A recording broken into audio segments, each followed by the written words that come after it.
great to see, yep.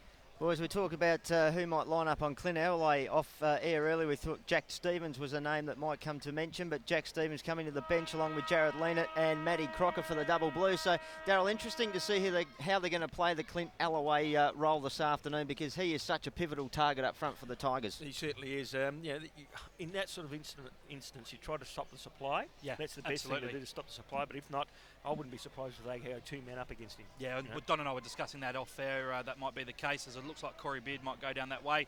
Coming to the bench for the Tigers, Hayden Jolly, Louis Hender and young Dylan McNeil, a former Sydney Swans listed player. As we look down into the Tigers forward line, it does look like Beard's going in the direction there of the big fella Clint Alloway. A bit of feeling down there between young Sam Jonas and Willie Rioli. Terry Malira, of course, Daryl, fantastic form last week. He'll be a vital player for the Tigers. Yeah, certainly a bit of push and shove already, isn't there, down there? Yeah, there's a bit of smoke and mirrors, I think. Beard walked towards Alloway but drifted off. Fraser Evans might be the man that goes to him first, but we can certainly see him being double-teamed this afternoon, just about to get underway. And you're on 5RP8 Football with Phil Aspinall. So we're underway here at the Bay. Glider Roll Stadium, round 12, SANFL IGA League action. Umpire Schramm bounces the footy down. Up goes big Tommy Carter. First possession there to Warwick McGinty. He's taken in a tackle by Michael Code. What a great move that is, having Warwick McGinty in the midfield, playing as a big-bodied midfielder. Secondary ball up. Kirkwood took possession, comes out in the direction there of Code. He just overran it, then does beautifully well to come through the pack there. As Darryl said, could have been taken high, gets a handball out. Andrew Bradley, the captain of Glenelg, spins out of a tackle, gets a rush kick out towards the outer wing. Coming through is Ben Hansen, tries to take it, does well to burst through the tackle, then gets a rush kick off the right boot towards right half forward. Sitting in the box seat and taking an uncontested mark at left half back is Michael Galley. So Galley, outer side, left half back. Taking his time now, assessing his options. He'll kick down the line to centre wing. Up goes the big man in Nicholson, couldn't take it in the hands. He should have held that, shouldn't he? Yeah, he felt the contact coming from behind. The handball came over the top from Bartlett, ricochets back towards Alloway, a long way from goal. Kicks it forward towards half forward.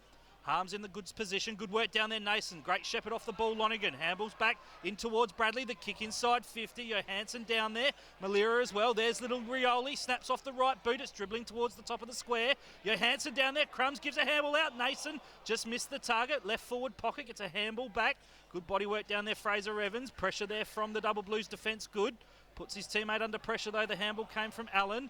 Good work to follow up. And then the rush kick off the boots. Touched over the boundary line, underneath the time clock that says we've gone 2 minutes. Neither side yet to score, and you're on RPH Footy with Don Cooper. He actually kicked that into the Sturt teammate, didn't he? It ricocheted off his arm. Yes. So he was a bit lucky, because if it didn't ricochet, it would have been out of bounds in the full. The big huddle behind the boundary umpire of players as Kurtz and Alloway do battle in the ruck. Kurtz, who was dominant last week, got the tap down. Battersby read it well, and off the left boot drives Sturt forward, but it's going to come back with interest as the mark's taken by Agnew, who just squares it up to Howard. He's a thumping, driving left foot kick inside 50, but it went straight over the top of Terry Malira's head, out of bounds on the full, and Bartlett will take the relieving free kick for the Double Blues. In the right back pocket, primary school end here at Glider Roll Stadium. The sun coming out now as Bartlett drives the Double Blues out of defensive 50 to a pack of players. Scott was there for the Tigers. Ricochets off hands. Agnew's in there. Watts in there. And the umpire's in there. We'll have a ball up. Defensive side of the wing. Outer side of Glider Roll. McGinty with the tap down. Read well by Bradley. Tackled well by Kirkwood. Did well not to give away the free kick then. An interesting, Darryl, that type of tackle, we're starting to see that come into play now, aren't we? It's that slam down tackle. We don't like to see it because it's one day, as Dennis Brown always says, one day someone's going to break their neck. And Kurt's got the hand pass down. Hansen wrapped up by Rioli. We'll have a secondary stoppage. So just solid arm wrestle at the moment. Both sides trying to outpoint each other. Kurt's got the tap down. Battersby, one arm held. Ball comes out the back to Hansen. Nicholson was quick to tackle him. Got it off to Kirkwood. And Kirkwood's kick has gone out of bounds, touched off the boundary line. We'll have a boundary throw in. Darryl Smith, then Phil Aspinall. We've played 3 or 4 minutes, guys, and not one free kick being paid yet. Yeah, there you go. The umpire's letting the ball just play on. That's what we like to see. So centre wing outer side here at Glider Roll Stadium. Perfect conditions for football. The ball's thrown back in. Kurtz won the hit out. Best ruckman in the comp for mine, but it was only as far as Rioli. The rush kick inside 50. Alloway backing back, but a strong mark by Bartlett. Hands off to the running Evans.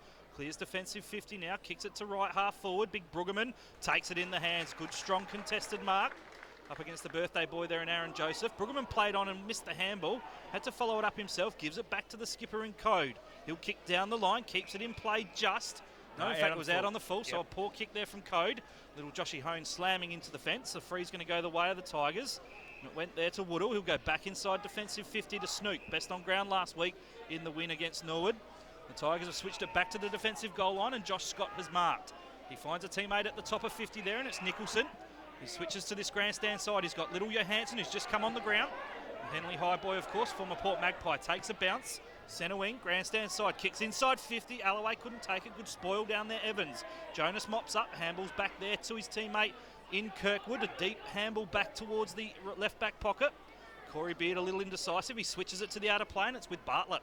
Bartlett now with a looping hand pass over the top, releases Kirkwood, who goes by hand as well, finds Battersby under pressure, got a dribbling kick away. Chance for the Tigers to repel here. Snook needed to be clean. He does now. He got a second chance at it. Hand pass inside to Rioli, who's been busy. Agnew just got into more trouble than Ned Kelly. Got it somehow to Alloway. Off to Snook. Snook lines up. First one on the board for the Tigers, to the roar of their crowd. They're one straight 6. The Double Blues yet to score. And just a nice, quick, clean chain of hand passes there. Darryl just released Matty Snook. Good goal. Yeah, that was the real effort there by the Glenelg players. It was because it was clean. That's what got them that goal. They didn't actually fumble it. They didn't turn it over.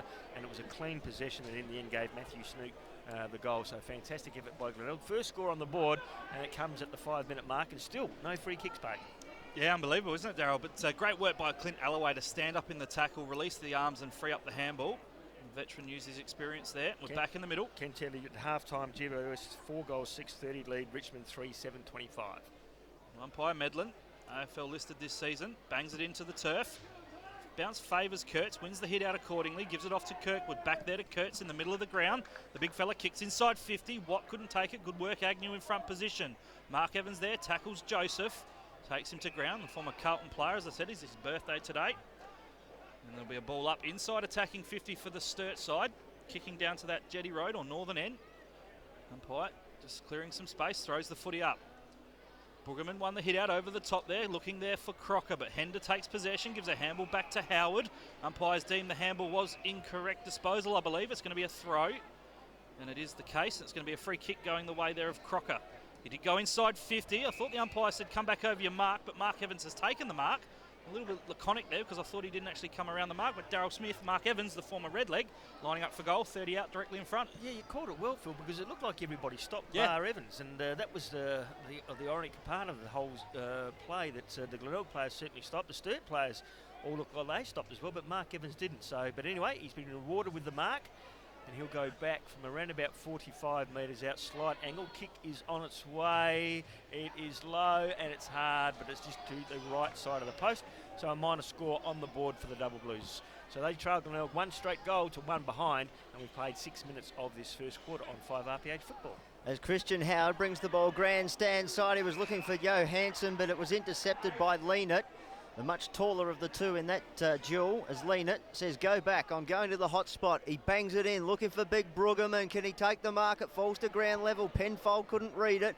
Hard defence then by Joseph. Got it over the top to Scott, who finds Rioli and thumps a kick straight about 4 rows back into the crowd. Grandstand side be a relieving free kick for the Double Blues to be taken by Jonas. Yeah, terrible kick by Rioli. Should have just gone down the line with a drop punt, but tried to get distance in it and used a screw punt. It's going to be taken by Leanut, actually, who was deemed to be the closest player to the ball when it passed over the boundary line.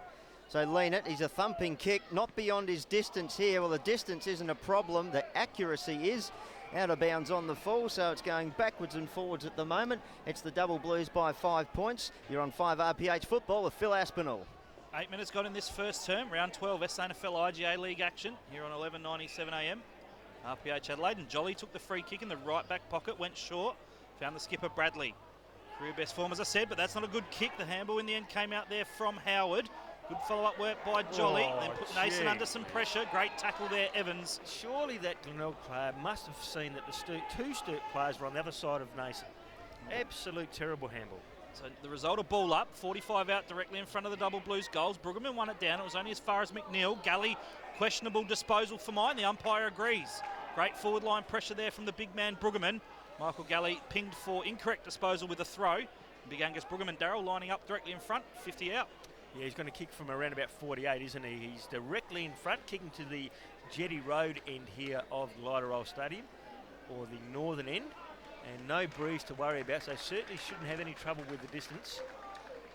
As the Sturt supporters clap a player coming onto the ground. Oh, look at the kick. It's Jack a terrible Stevens, kick. It's a shocking kick. Bruggeman's kick was a poor one. It's roved at the back pocket there by Alloway, a long way from goal.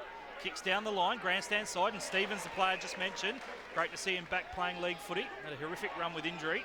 Takes a nice mark at left half forward. Chips short and finds Jonas, of course, the brother of Tom. That's Sam Jonas in just his 7th league game of footy. So left half forward in front of his Sturt dugout, kicks down the line. The kick was a poor one, out of bounds on the full.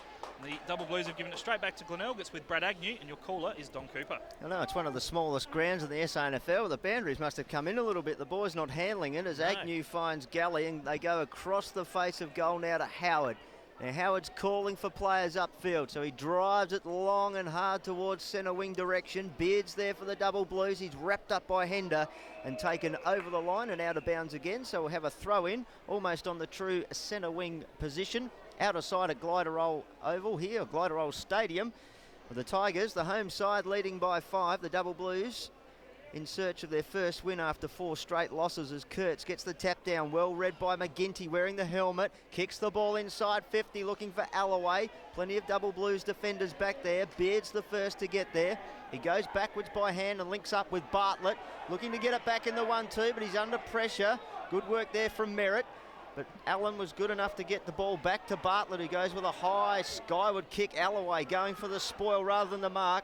Read by Scott, but the boundary line again right in front of Snouts Louts there. Darryl beats them all over the boundary line. We'll have a throw-in with 5 points to the margin in favour of the Tigers. There's a few up there too, which is good to see. The boundary umpire whips it back into play. Alloway calls for the ruck duties against Kurtz, who wins it down. Read well by Bradley, who's kick around the corner in hope, looking for Joe Hansen. And free kick will go to Allen, having one arm held. Yeah, that was pretty obvious, wasn't it? Well spotted by the umpires, just sticking to pain the blatant and obvious this afternoon. As Allen looking for Bartlett, and that almost has, yes it has, out of bounds on the full, and a big chance here from 48 metres out, and he'll get 25 because he just threw the ball back at the fence and at the feet of Terry Malira there. He's going to kick from 25 metres out on a 60-degree angle, Darryl. Yeah, very undisciplined by Thomas Bartlett there, and Malira would have been kicking from at least 50 metres. Now he's kicking from 25 on about a 60-degree angle, kicking to the primary school end. So in he comes now. Kick from, as we said, 25 metres out, courtesy of a 25-metre penalty. Comes in, the kick is on its way, and you don't want to give goals away like that, do you? So Malira's got his first, and Glenelg have got their second. They go to 2 straight, they lead the Sturt side 1 behind. You think Tommy Bartlett will get the runner out to him very quickly, if not taken from the field, to have a bit of a chat with Seamus Maloney there, because that was just poor discipline, Phil, wasn't it? You know, to give away the free kick, well, you know, that's one thing, but then to throw the ball away and give Terry Malira a chance, as Darryl said, would have tested him from 50 on that angle, but he's from point-blank range almost. Yep. Yeah, exactly right. Those things can happen in the field of play because obviously the penalty isn't as harsh, but like Darryl said, when you're deep inside 50, someone with the ilk and class of Terry Malira is always going to finish off. Great to have him back in the SANFL after a career in the AFL with St Kilda. So we're back in the middle underway. Double Blues have it. The possession came from Cody. Got it from Crocker. Now it's with Lynott, the youngster in his debut year. Kicks to half forward right. The ball just over the top there of Mark Evans. Good work down there by Joseph. The former Carlton player evades his opponent. The kick into the middle of the ground, though, is a poor one. Marked there by Code. The Double Blues co-captain chips short. He's got a teammate leading up, and that's Greenslade. He takes the mark, still inside the centre square, alongside the cricket wicket area. The low pass there came from Greenslade. Good mark taken there by the big fella Kurtz. Off to Hansen, he'll kick it to the hot spot. Bruggeman in the pocket takes the mark. The big fella did have it long enough, the umpire deeming that he controlled it. And in the cricket wicket pocket area, Darryl, he's marked it to Angus Bruggeman, right forward pocket. He's on a very tight angle. He's virtually right on the boundary line in front of the old cricket wicket area, but he's gone back about 25 metres and found a teammate. And that teammate is Ben Hansen, who we know Don Cooper's a booming kick. No trouble for distance, you would suspect, for Hansen. Yeah, Darryl, he couldn't have picked out a better kick in the business, really, could he? Ben Hansen from here. This is distance is no trouble at all for this young lad. And saying that, you put the mockers on him. go out of bounds on the full, guaranteed. I only said the distance. Never said anything about accuracy. Okay, Hanson comes in now, right on the boundary line. The kicked it in the man of the mark. You guys are hopeless. So the Hanson kick went into the man of the mark, as we said, and it was taken by Howard. Chips to half-back left, and marked there by Lonergan. Now Snook has it. Looking for a teammate. Handball over the top there to Howard. Over the top there to Merritt. Under some pressure. Good work defensively from the double blues. Coming through, barging his way through was Big McGinty. Just pinballed a couple of Sturt players over. And we're going to have a ball up now. Tell you, he took the commentator's curse to a new level then, boys. Whenever there's a player having a shot on goal, I'm just going to throw to Darryl. Won't make any comment. So up goes the ball up. Right half forward outer side for the double blues. Taken in the tackle there, Hanson. Slung to ground after he got rid of it. Handball went back to a teammate. They're under some pressure. Gang tackled by the Tigers. Young Merritt in there. The Sturt player was young Jonas. We'll have a secondary ball up. Just forward of centre wing outer side. Favouring the Sturt side, kicking to the Jetty Road end. Big Kurtz won another hit out. Trying to burst his way through again was McGinty. A lot of numbers around the footy. Good work Rioli. Handballs off to Nicholson. And the short rush pass just missed the target. Good work down there, Code. Good second effort, though, from Lonergan. Comes in and forces the stoppage. It was a good one-on-one contest there, Darryl. That's what we love about SANFL. Great to see, isn't it? Yep. So umpire Medlin's called for the ball up. We're now at left half forward outer side. Tigers kicking to that school end. Up goes Kurtz, left-handed hit out. Looking for a teammate there in Kirkwood. Coming in for a defensive tackle there. The Glenelg player looked to be Hender, is it? No, in fact, it's Big McGinty. We'll have a ball up outer side, favouring the Tigers end, left half forward. Glenelg leading by 11 points. So Kurtz and Top Knot Tommy go at it. Kirkwood the recipient. He got the clearance away. Chance here now. Greenslade at ground level. Got to his feet. Somehow got the ball away. Howard now links up with Jolly. He's got Malera inside. Gets it back in the 1-2, and he's got Joseph running in free space, grandstand side. He's got a Paddock in front of him. He's also got Louis Hender leading up, and hits him pinpoint on the chest. Right in front of your 5 RPH 1197 AM commentary position. Hender with the left foot driving kick, looking and finds Alloway. Quick to play on, good pressure from Evans. Forced him to kick under pressure, but it was touched off the boot over the line on the full. We'll have a boundary throw in, about 25 metres around in the slouts pocket. Darryl Smith. Eagles 2 straight, West Adelaide 3 behinds.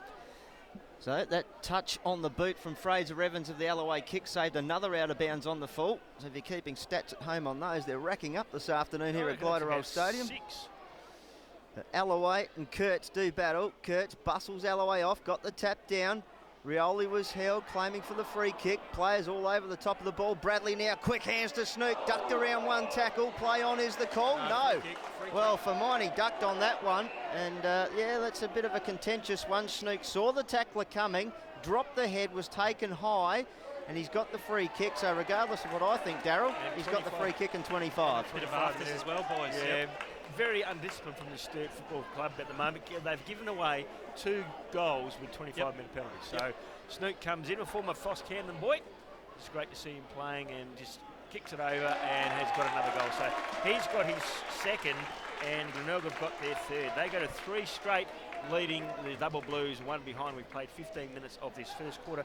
And in the other games going around the grounds, guys, Norwood v Centrals, it's Norwood 2 goals to 14, leading Central Districts 1 straight, and the Eagles match, West Adelaide the Eagles, it was the Eagles 2 straight, leading the West Adelaide side 3 behinds. Unfortunately for the Double Blues fans, their side is continuing on that ill-disciplined and sort of very deflated form from last week against South Adelaide, Phil. So they've really got to flick the switch here, because the Tigers are up and about this afternoon. They certainly are. They've got plenty of momentum and confidence from their win last week. We're back in the middle. Kurtz with yet another hit out. Crocker trying to pinball the ball towards his advantage, but taken by the goal kicker in Snook. He's wrapped up in a tackle. Well, he could have been driven. He was driven to the ground there, guys. Could have been a free kick in the back. Matty Snook's in career best form, as we said. Been fantastic for the Tigers in the midfield. Kurtz won the hit out, put it into some space there in front of Hanson. Kicks around the body, right half forward. Couldn't quite take the mark there in Watt. Ball spills in his direction yet again. Handball to the feet there of Kirkwood. McGarry medalist evades around an opponent beautifully. Back to Watt, just under some pressure. Panic with the footy. Great tackle, Big Carter. And the former West Adelaide player rewarded. That's what you like to see from your ruckman, Darryl. Yeah, the second effort there from Carter was absolutely outstanding. So the ball now with Jolly. Received it from Nason. The kick towards the Merritt direction. Good strong mark against a smaller opponent there in Page. Really like the look of this young man, Brad Merritt. Was initially on the Crows top-up list when they first came into the SANFL. He's pretty tall and spindly, isn't he? He is, I think, from Penola way, down in the famous southeast recruitment zone for the Tigers. Ball goes back in towards defensive 50, marked by Agnew. He'll switch it to left, half back outer side. It's now with Nicholson, another promising youngster. Kicks down the line. He's got a teammate, McNeil, working into some space. Takes the mark in front of a direct opponent there in Staple. Good to see him back playing league footy. And the kick came from McNeil into the middle of the ground. It was with Scott. He moves it towards Nason. From true centre half forward, inside 50. Hender at the back. Has he pushed in the back? Yes, he has. He was at the back. Yeah, there was no question of that. Two motions, the hands in the back and then the push. And the free kick's going the way of Jonas, and the Double Blues will clear defensive 50. So Jonas steers it towards the outer side, and Beard, the number one mark in the business and in the competition, takes it out in front of Bradley. Still inside defensive 50 when he kicks, but takes the ball to the outer side wing position now. Scott flew up. Big spoil over the top of Staple, and we'll have a boundary throw in. And we're just ticking towards time on in this first quarter. So about 5 minutes to go, guys. Still about 5 minutes to go. So plenty of time for Sturt to get back into this, but they need to quickly as Brueggemann does battle with Carter, but the boundary throw missed everyone. Crocker nearly ended up doing the ruck work. Staple for the Double Blues, got the hand pass out the back, found Stevens. Stevens finds Battersby, who goes with his left foot inboard and has Staple. What's he got ahead of him? Well, he went to play on very quickly. Turnover for the Tigers here, but the Double Blues cavalry arrive. They've got numbers there. Greenslade pumped it out the back, but Agnew was there for the Tigers, spun out of trouble. Great play. Spun a beautiful hand pass to Nason, who's got Hender inboard. Now he'd like to get on with it. He pops the hand pass over the top. Here's a chance for McNeil, who lines up from 40. And he's bombed it home. Listen to the crowd get around him. Dylan McNeil, a lovely shot on goal. His first for the afternoon. The Tigers fourth. And gee, they are up and about Daryl Smith. They certainly are. It's just with their clean position of the usage of the ball. And Mason has been fantastic for him. Ben Mason, the former Central Districts player, his cleanness through the midfield has been absolutely outstanding. And again, on the end of that was Dylan McNeil, but he also had Jake Johansson running down there as well. So it could have been a little chip kick over the top, and Johansson could have been running into the open goal. Glenelg's certainly up and about at the moment. He also had Alloway and some space over the top as well, but good confidence boosted by the young man to take it upon himself and finish off, and he did so accordingly. Right. Yep. So the Tigers out to a 23-point lead, nearing quarter time in the first quarter here at Glider Roll. We're back in the middle. We've got a secondary ball up. Battersby giving the footy back to the umpire. He was taken in a tackle from Lonergan. So up goes the ball. Good work, Galley in the ruck there. Gets a hit out. Down in the direction there of the player in Nicholson, but it's a free kick going the way of the Tigers. It will go to the former Essendon and Richmond player Lonergan. Goes inside 50, Alloway unopposed. Takes it on the chest, too easy for the Tigers.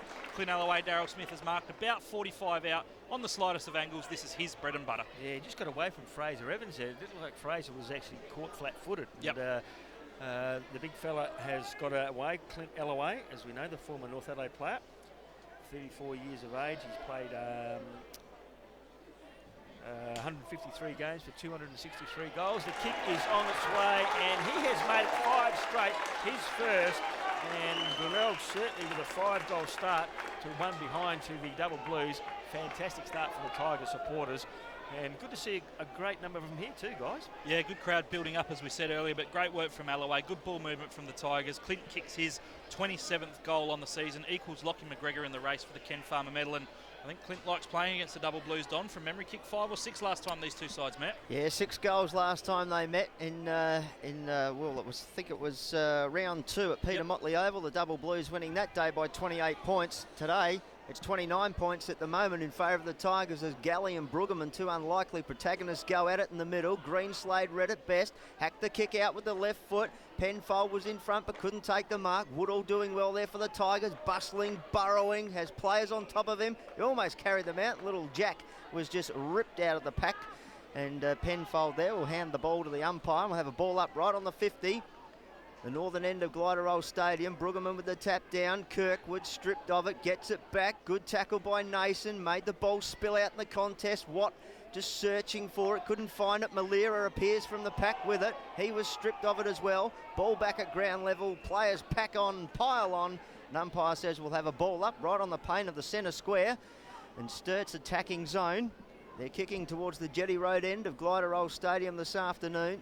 They're not troubling the goal umpires too much at the moment as Snook comes out of the clearance, got it to Bradley. His kick in hope more than anything, only found Staple running off of half-back. His kick was a floating, wobbling one, read best by Scott. He's got players flanking him. Merritt's one of them. He charges off, tucked the ball under the arm, took a few strides, ran his full measure, kicked it up looking for Rioli. And Rioli, little Willie. Don't worry about Willie or won't he. He certainly took that one, Darryl, and he's coast to coast for the Tigers. They're just putting so much pressure on the double blues. Well, they're just cleaner with the ball. That's a real clear lesson here at the moment. Glenelg are really clean, and the double blues are all over the shop, but a fantastic mark by Willie Rioli running back with the flight of the ball.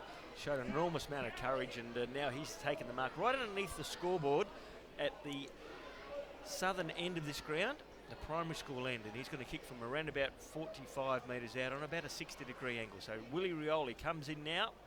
Could it be 6 straight? The kick is on its way. He's kicked it low and he's kicked it hard, but he has kicked it through. So Rioli's got his first, and that is the 6th straight goal to the Tigers. They go to 6 straight. Sturt languishing on one behind, but a fantastic mark by Rioli running back with the flight of the play. They're just running rampant at the moment, Darryl and Phil. They're putting so much pressure on the ball carrier for the double blues. They're just protecting each other. They're using the ball so skillfully. And when the Tigers have it in their hands, they're not being pressured at all. Under pressure all the time. Norwood 2-2-14, Trail Centrals 2-3-15. We're seeing the double blues really struggling at the moment. Full credit to the Tigers, who are completely in control of this round 12 contest. 6th versus 9th, and Sturt playing like they're not interested in their still slim chance of playing finals footy, although the boys think the final 5 is set. I do tend to agree. Back in the middle, Kurtz won the hit out. It's only as far though as Snook. Then the ball spills in the hands there of Page. Snook tackles him straight away. And we'll have a ball up, still inside the centre square. Eagles 3 straight, West Adelaide 4 behinds. So up goes Big Kurtz up against Carter. Kurtz won it. Follow-up work was good at ground level from Carter. Coming through Malira, but Battersby takes it, rushes it on the kick. And then a good mark there by Scott, attacking the footy. He plays on quickly. Centre wing grandstand side. Booming kick inside 50. Alloway backing back. Good crumbing down there, Stevens. Could have been a high fend off on Evans. Ball spills in the direction, though, of Staple. The switch is onto that outer side. In front of the time clock that says we've gone 23.5 minutes. It's marked by Beard. So Corey Beard. State footy earlier this year, and of course a former Magpie. Chips out of defensive 50, and he's got Matty Crocker on the outer side, half-back flank. So Crocker looks inboard, goes with a chipping pass back inside defensive 50, finds Hanson, who has a teammate up ahead, and that's Greenslade. The kick's well measured and finds the target. There's no forward movement from the double blues. No Very one's letting up the field for him. Very stagnant, so the short little kick is on back to Crocker. So they're only doing it very, very slowly at the moment. The press from the Tigers is awesome. There's a rumble in the jungle, and it's all the Tigers at the moment as Crocker goes long this time. Good mark there taken by Agnew, I think it was. Big pressure from Kurtz from behind. But Bradley Agnew very strong up above his head then, Darryl, for a small man. Yeah, Woodall was in the centre of the square there on his own, and the kick has gone out of bounds on the full. So a bad mistake by the Tigers. Woodall was all on his own in the centre square. Just didn't look around, lift the eyes, do the team thing. So Bartlett has it now for the double blues. He's going to go backwards here a long, long way to put the switch on to Evans, who's a thumping kick, but he's well corralled by Lonergan. So he has to go wide to the lead of Code. Code, is he good enough? Good pressure from Nicholson. Come in and force the spoil, force the boundary throw in. About 45 metres around from the Tigers' goal. They lead by 35 points into time on here, first quarter. 5 RPH. Saturday afternoon football. Alloway got the fingertip tap down. Snook, who's already kicked a couple, couldn't quite get clean hands on it. Battersby could, gave it to Kirkwood. The Kirkwood's wrapped up by Snook, who's having almost a career best first quarter, Darryl. Gee, I thought he was actually going to be hold the ball there. The way the umpire was circling, how they circle and circle like a shark. I think, hello. Hovering like eagles. He was lucky. Kurtz with the tap down. Chance here for Lonergan. Just got the hand pass out to McNeil. Went for the underground one. Intercepted by Leanett. Well read by Nicholson. It sat up for him. The kick was terrible back inboard. Ricochets off the shins of Leanett. Picked up by Nason. Weaves one way. Weaves another. Lines up. And he's drilled it. Ben Nason. He made absolutely something out of nothing right on quarter time siren. Well, the former doggy, he's found his bark and his bite here as a Tiger. 7 straight goals to the Tigers. Nason got his first, and the Sturt side languished on 1 behind. So 7 goals north in favour of the Tigers. They lead by 41 points at the moment, and Sturt languishing on 1 straight behind. And it's quickly all the Sturt players getting in a huddle over that far side of the ground. The captain would have brought them in, and Code is actually giving a rule speaking to their guys. Well, you think he would too, Phil, because, gee, that first quarter was reminiscent of the last 4 quarters they played last week against South Adelaide when they looked deflated, defeated. They looked like it was season over for them then, and they're playing like they've got nothing to play for. Yeah, super disappointing opening stanza there from the Double Blues. It was actually Zane Kirk with the most categories disposal count. They certainly are there, 84 to 72. Andrew Bradley, Brad Agnew, Matty Snook with 7 apiece. Willie Rioli has been lively in attack. Christian Howard off half-back, and Ben Nason kicked that great goal on the siren. They all have 6 apiece. The big fella Alloway 5, Nicholson 5, Jolly 5 and Josh Scott 5. Looking at some of the other key areas, the tackle count in favour of Glenelg, 22 to 13. Free kick count, I think you've summed it up earlier at the start of the call, Darryl. We haven't really seen too many free kicks. The game's been umpired really well for mine. 3 to Glenelg, 4 to the Double Blues. The hit-out count well in top there of the Sturt, with Angus Kurtz having 19 of the 20 for Sturt. And then the clearances, surprisingly, Sturt on top there, 11 to 9. No doubt the Tigers smashing the Double Blues on the inside 50 count, Darryl, 14 to 4. What about some of the better ball users for the Double Blues? Yeah, Ben Hanson's had 8. He's been pretty good across half forward there. James Battersby and Zane Kirkwood through the middle with 7 apiece. Young Leonard, I like the way he goes about it. He's a good size, 5 disposals. Corey Beard, 5. John Greenslade, 5. Staple, 5. The former Eagle, of course. And then Crocker, Allen, Bartlett and Code with 4. Michael Code's an interesting one, Don Cooper, for mine. I don't think he's having as much of an impact as he needs to have. He's such a quality player at this level. He is, but unfortunately, Seamus Maloney doesn't have enough Michael Codes around the place too, because he just tends to be put in different positions every week. Well, we're underway here in this second term, Glider Roll Stadium. The Tigers leading by a massive 41 points. Phil Aspinall, Darryl Smith and Don Cooper, your commentary team. Ted back in the studios doing a wonderful job as always. Umpire Medlin resumes proceedings, bangs it into the turf. Neither ruckman really won a hit out. Kurtz did get a tap towards the direction there of Little Penfold. He was felled into the ground, in the back, the free. Play an advantage. Hanson takes it, half forward, goes inside 50. Big Brueggemann takes it in the hands. Better ball movement from the Double Blues, good skill execution. And big Angus Brueggemann, Darryl, lines up for goal now, about 30 out on just the slightest of angles. Well, to say they need this is an understatement, guys. Haven't played a minute yet in this second quarter, and Sturt are lining up, and they certainly do need to kick this goal. So as he comes in now, Brueggemann comes in, and what's he done? He has finally got the goal on the board for the Double Blues, with Brueggemann kicking his first, and the Double Blues finally getting on the board, and that's taken 1 minute into the second quarter before they've got their first. So Glenelg 7 straight, Sturt 1-1. And of course we heard a few Bronx cheers from the Sturt supporters, a little frustrated that it's taken them a quarter to get going, Don, but no doubt that's the confident start that they need. Well, it's the modern game of football, isn't it? Funny things can happen. You can have a quarter like that, you can turn it around. They seem to have flicked the switch at the start here of the second quarter. They'll need to keep it up because they still face a very big deficit. 35 points at the moment they're staring down as umpire Schramm bangs the ball into the turf. Again, no ruckman could take control. Kurtz eventually with the kick out, but only as far as Jolly. Sweeping off the half-back flank with Scott. Delivers to Nicholson by hand, who just got around Leonard all too easily. Kicked up towards half forward, but well read back there by Allen. And on the end of a poor kick, as you said, Darryl, hands off to Code. Code just delivers inside to Penfold. He's got a runner here in Greenslade. They're inside 50 again. Big Gus the bus. He just bustled Galley out the way. Tapped it over the top, but he tapped it into the goal post instead of the running path of Mark Evans and the minor score. So they're 1-2-8 now, the Double Blues. The Tigers 7 straight, 42. 34-point margin. Probably needed to do a bit more there, didn't he? Just had to bring the ball around and stop it, then kick the goal, basically. The Tigers took the kick out. It was through. Jolly went to the scoreboard pocket, and it was marked by Joseph. Plays on, clears defensive 50, kicks to a one-on-one Malira and Harms.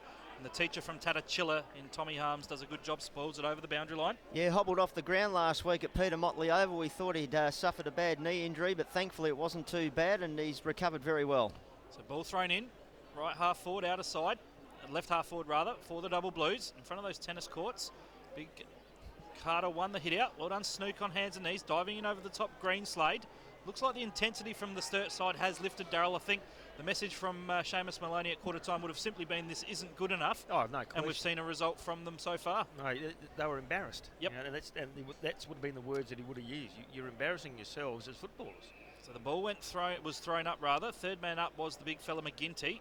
Went to ground level, and big McGinty doing a great job there. He's forced another ball up.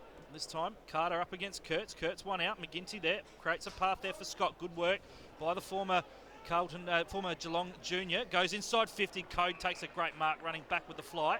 That's better from Michael Code. That's what we've come to expect. And he switched it to this grandstand side. It's with Jonas. So Jonas now goes for the long kick. He's got Leonard on the lead out in front of Nicholson, and he takes the mark. Just swishes the hair back out of the face and kicks it long. He had Crocker as an option. He decided to zone off of it. This has left a chance for Agnew to run on it. Penfold tackled him, but not before he got it away to Snook, who delivered it to Nicholson. Goes inside to Joseph. Joseph to the running Jolly. Squares it up. Goes back inside defensive 50 and finds Howard. So Howard, the former Western Bulldog, the thumping left foot kick, and that's a beautiful pinpoint pass. Finds the captain Bradley. At left half back grandstand side, Bradley sends it up, sets up Agnew from behind, big pressure from Jonas, well read at the front and centre by Battersby, back to Jonas, kick delivered towards Penfold, good spoil from Jolly, picked up now by Bradley, and goes for the safety of Joseph at in the back pocket. He's got to dribble this kick away, and he finds Galley. Galley looking, searching, and he'll go long and wide to the half back flank, but unfortunately, he's going to go right out of bounds on the full, and that's about out of bounds on the full, number 20. How many have we seen them today? I reckon we're up to almost a dozen. Yeah, it would be. From the quick restart, Hansen from 51 unloads with a big bomb. Watt's taken the mark. Has he taken it inside the field of play? He has. So Watt goes back quickly on the chipping pass, and Battersby, well, he's put him about 25, 30 metres out on a 60-degree angle. But Darryl, they manufactured that well from the Ben Hansen kick. James Watt taking the mark right on the goal line, and saw the opportunity to hook up with Battersby there. Yeah, well, everybody else gave up except for Watt, didn't he? And he actually took the mark just as he was going over the line. The umpire deemed it was in play, and he's kicked it back to Battersby. And James Battersby comes in now from around about 48 metres out. The kick is a magnificent one, straight through the middle. The Double Blues have got there too.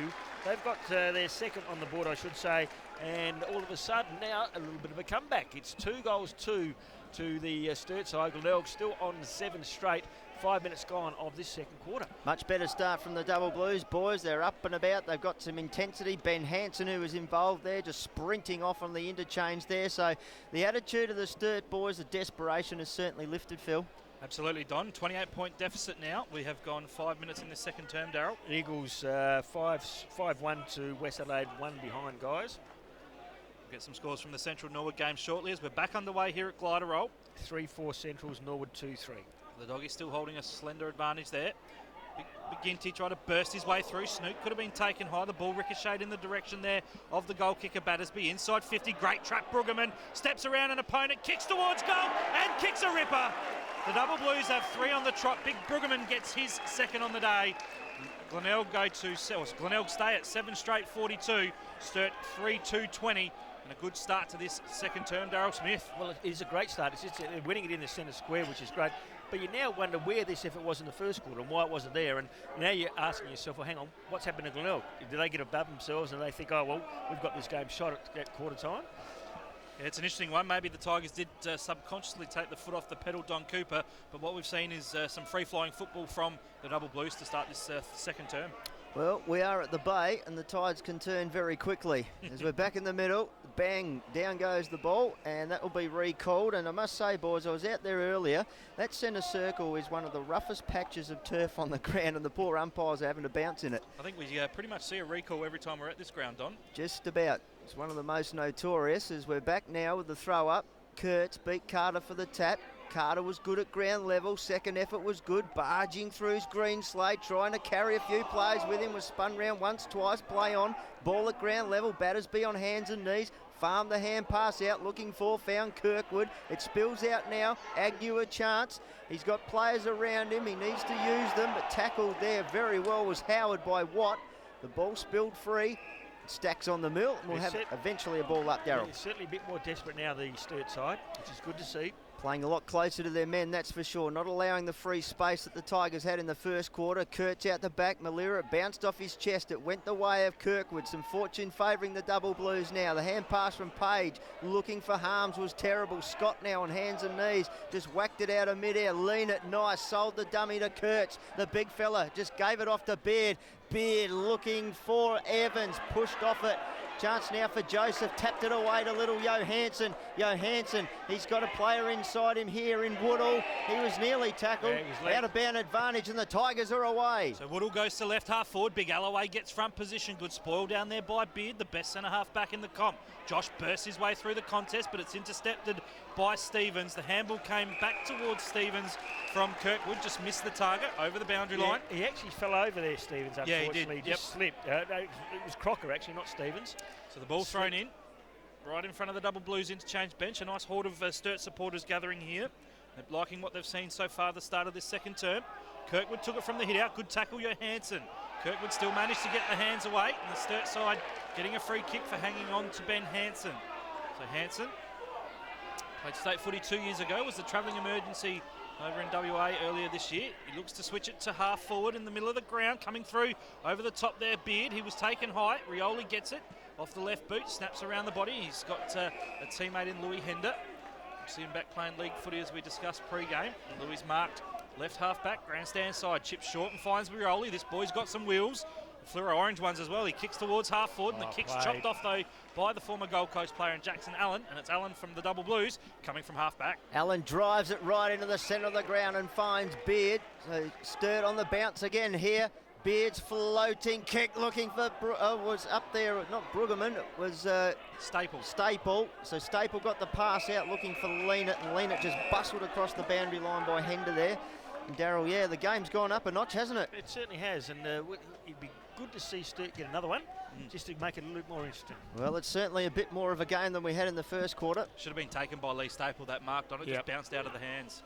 Yes, he was brought to the club to take the big marks. He just didn't take it that time. Kirkwood couldn't get clean hands on it. Big McGinty's in there, but he's wrapped up. We'll have another ball up. The right half forward flank. Down in the goal square, Watt and Joseph just going at it. Spoke to big Warwick McGinty on the league team show. Donny said he's not a fan of the helmet, but he has to wear it because of a broken jaw previously. Yes, taking all those precautions. Is from the clearance now. It's a chance for the Double Blues through Page. Gave it to Leanett. Allen's kick was smothered by Rioli, but Allen got it back, kept the arms free, went inboard to Crocker to Leanett. Snook did well, running into all sorts of trouble there. And Snook wrapping up young Page in the tackle there and just letting him know all about it too. The ball thrown up quickly. McGinty, the tap out the back. Johansson read it well, gave it to Hender on the burst, got it to Nason, who had time to look inboard. He's looking for Lonigan. It was just too high for him. Stevens couldn't take the mark. Greenslade in trouble, somehow got it out to Stevens, to Battersby. Battersby's driving kick, just volleyballs punched away then by Johansson. Players diving on it, throwing their bodies at it. We'll have a ball up. And, a frenetic passage of play, Darryl, but no result. Well, the umpire here said that he actually handballed the ball. The Sturt player threw it. It was incorrect disposal. Unfortunately, umpires were just blindsided by the traffic there, so the ball thrown up. Big Kurtz won the hit out, down to Greenslade, inside 50. Good work, Evans. Good spoil, Joseph. Looks for the sanctity of the boundary line, decides to keep it in play. Dangerous kick across the face of goal. Nicholson needs to be clean. He wasn't. Hansen on the goal line. Can he keep it in? Tries to get around the tackle from Woodall. Off there to Page. He's in the left forward pocket. Steps around an opponent. Snaps towards goal and kicks it. The Double Blues have got 4 in a row. They move to 4-2-26. The Glenelg side 7 straight 42. Guy Page kicks his first, and there's that answering goal you wanted to see, Darryl. Exactly right. We did see it. There was good play by the Double Blues, wasn't it? They just didn't give up. It looked like it was going to go through the points, but Page actually was able to get it back. And the disappointing part from Glenelg's was they kicked it across the goal again along the ground. Yeah, and it was a poor kick, exactly right. Yeah. Yep. So the turnover there was very costly, and all of a sudden now the Double Blues are back in it. 7 straight to the Glenelg side. the Sturt side 4 goals to 26. 16-point margin. They were looking for some spark, the Double Blues. Well, they've ignited something here. As back in the middle, Kurt's got the tap down to Greenslade. Just got a hand pass under pressure. Read by Agnew. Got it to McGinty, who went over the top looking for Hender. Hender, normally a good kick, puts it out to the fat side of Alloway. Couldn't run onto it. Stevens in there as well. It was Evans, sorry, and the ball forced over the boundary line and out of bounds. We'll have a throw in about 20 metres around from the Glenelg goal. Despite the fact that we're just 12 minutes into this quarter, Don, there's still a way to go. Sturt will be pleased with this second term because it's not really their strength. They've only won 4 of 12 so far this year in the second term. So from the throw-in, Alloway took it. It's got Bradley flanking him. Can he get through traffic? He did. Just quickly got the hand pass. Trying to get through traffic again. Lonigan got it to Alloway. Alloway's snap. It's going to be well read on the goal line there by Evans. Oh. But Evans' kick, well, they're just racking up the out of bounds on the full this afternoon. And that was a terrible kick. Now, Louis Hender on the wrong side for a left footer, though. Darryl has a chance to kick at goal. He's going to kick from right on 50. Grandstand side going to the northern end. Watch the celebration if he kicks this one. Okay. Well, in that case, I hope he does kick it. Louis Hender back into the league side. Comes in now, the kick is on its way. Oh. Well, it's gone out of bounds on the full before it actually went in play, so it'll be a throw-in. Yeah, that's right. It'll be a throw-in from where the mark was when Hender took the kick, so that ball actually never made it back in. Back into the field of right, play. so it's a throw-in, so unbelievable stuff. Fantastic that we've got Don Cooper with us, a former umpire, knows the reasoning behind that rule.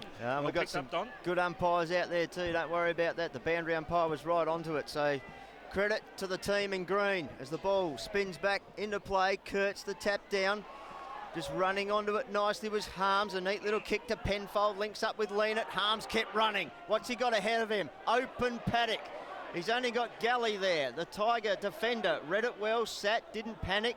It sat nicely for him too. Oh, there's trouble stations here. Brueggemann picked it up. Oh, Jolly was the one who lost the ball, but eventually it bangs into the padding and we'll have a boundary thrown right on the goalpost primary school end. Well, the Double Blues, a let off there for them because they were away, Yeah, the Brueggemann Tigers. again, just uncomfortable, wasn't he? So from the throw-in, Lonigan running onto it, stripped of it, somehow got it back. Merritt did well, got the hand pass to Snooker, releases Agnew, and Agnew goes out wide looking for McGinty, but Stevens is there, and the ball will beat both of them over the boundary line. We'll have a boundary throw in at 16-point margin in favour of the Tigers. Darryl Smith, then for Laspinall. Norwood 5-4, leading Central's 4-4, and in the other game it's West Adelaide v the Eagles. It's Eagles 5-2 to West Adelaide's 1-5. Ball thrown in right half back for the Tigers. Good work down there. Kurt's got the handball from Greenslade. The kick inside 50 again. Scoreboard pocket coming through nicely was young Woodall. Taken immediately in a tackle from Hanson. Good work in there, Mark Evans. Hands off there to Battersby. The snap around the body. Brueggemann! The big fella too strong for his direct opponent Galley, and he's marked just outside the square left forward pocket on a pretty tight angle, Darryl Smith, but you'd expect the big fella from the Magpies should go back and kick his third. What do we say every single week? Play in front, play in front. So Brueggemann comes in now, and he has got his third, and the Double Blues are right back into this game. They go to 5 goals to 32. They trail by 10 points, only 10 points after being as much as 41 points behind, and it's 7 straight to the Glenelg side. It's almost like they've swapped jumpers out there. In the other game going on, Richmond versus GWS, guys, 26 minutes gone into the third quarter, and it is GWS 8-9-57, leading Richmond 5-12-42.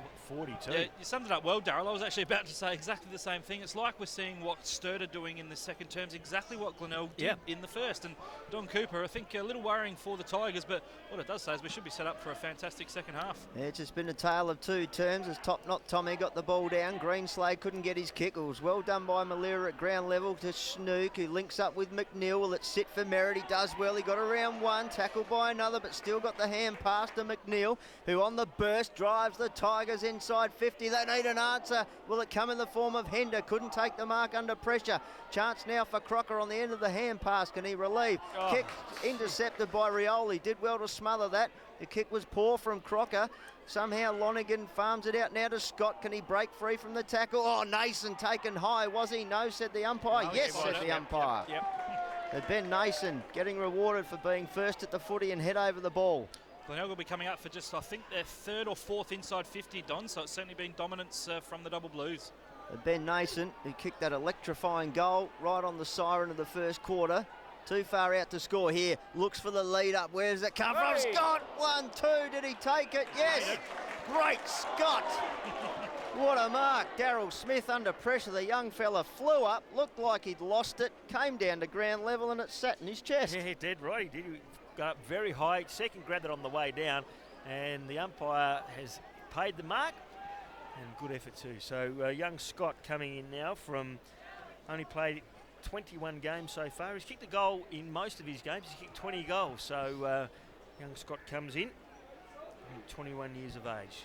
Kicking from around about 35 metres out, about a 70-degree angle. Comes in, the drop punt's on its way, and it's going to go past the face of goal. No, it's going to go through. It's the Glenelg's answer. They've got their 8th, and Scott's got his first. And gee whiz, to say they needed a goal after the onslaught from the Double Blues was an understatement. So they've got their 8th. They go to 8 straight, 48. They lead Sturt 5-32. He's just that really good athletic player that can play at both ends for the ground. So Matty Locken's got a superstar in the making there that he can use. But on that occasion, just showing his athleticism. Yep. Not unlike him to take a high-flying mark either, Phil Aspinall. He does it most weeks, Don Cooper. And as you said, he's flexible enough that he's been playing a fair bit at centre-half back so far this year. When the time's needed, as is the case now, he's been shifted into attack. 18 minutes it's taken for Glenelg's first goal of this second term after dominating the first. We're back in the middle. Top knot Tommy, as Don likes to call him, up against the big fella Kurtz. Coming through Snook, handled back there to Jolly. Off now to the player in Woodall. Gives it now towards McNeil rather. And then it's over the back there towards the player in Merritt. And at right half back out of side, the Tigers have it. Just taking some sting out of the game at the moment. They still lead by 16 points. They're just slowing it down now. Slowing the momentum down. And they're just playing possession footy. And that's with the big fella in Carter. Centre wing out of side. Former West Adelaide player, as we said. Chips short, and it's a poor kick. Good work down there. Penfold does apply a spoil over Merritt, and it goes over the boundary line. True centre wing out of side. Beautiful day here at Glenelg Stadium. 11:97 a.m. RPH Adelaide, your home of the SANFL IGA League. Ball's thrown in. Kurtz again with another hit out. He's on track for a record again. Handball over the top came from Snook.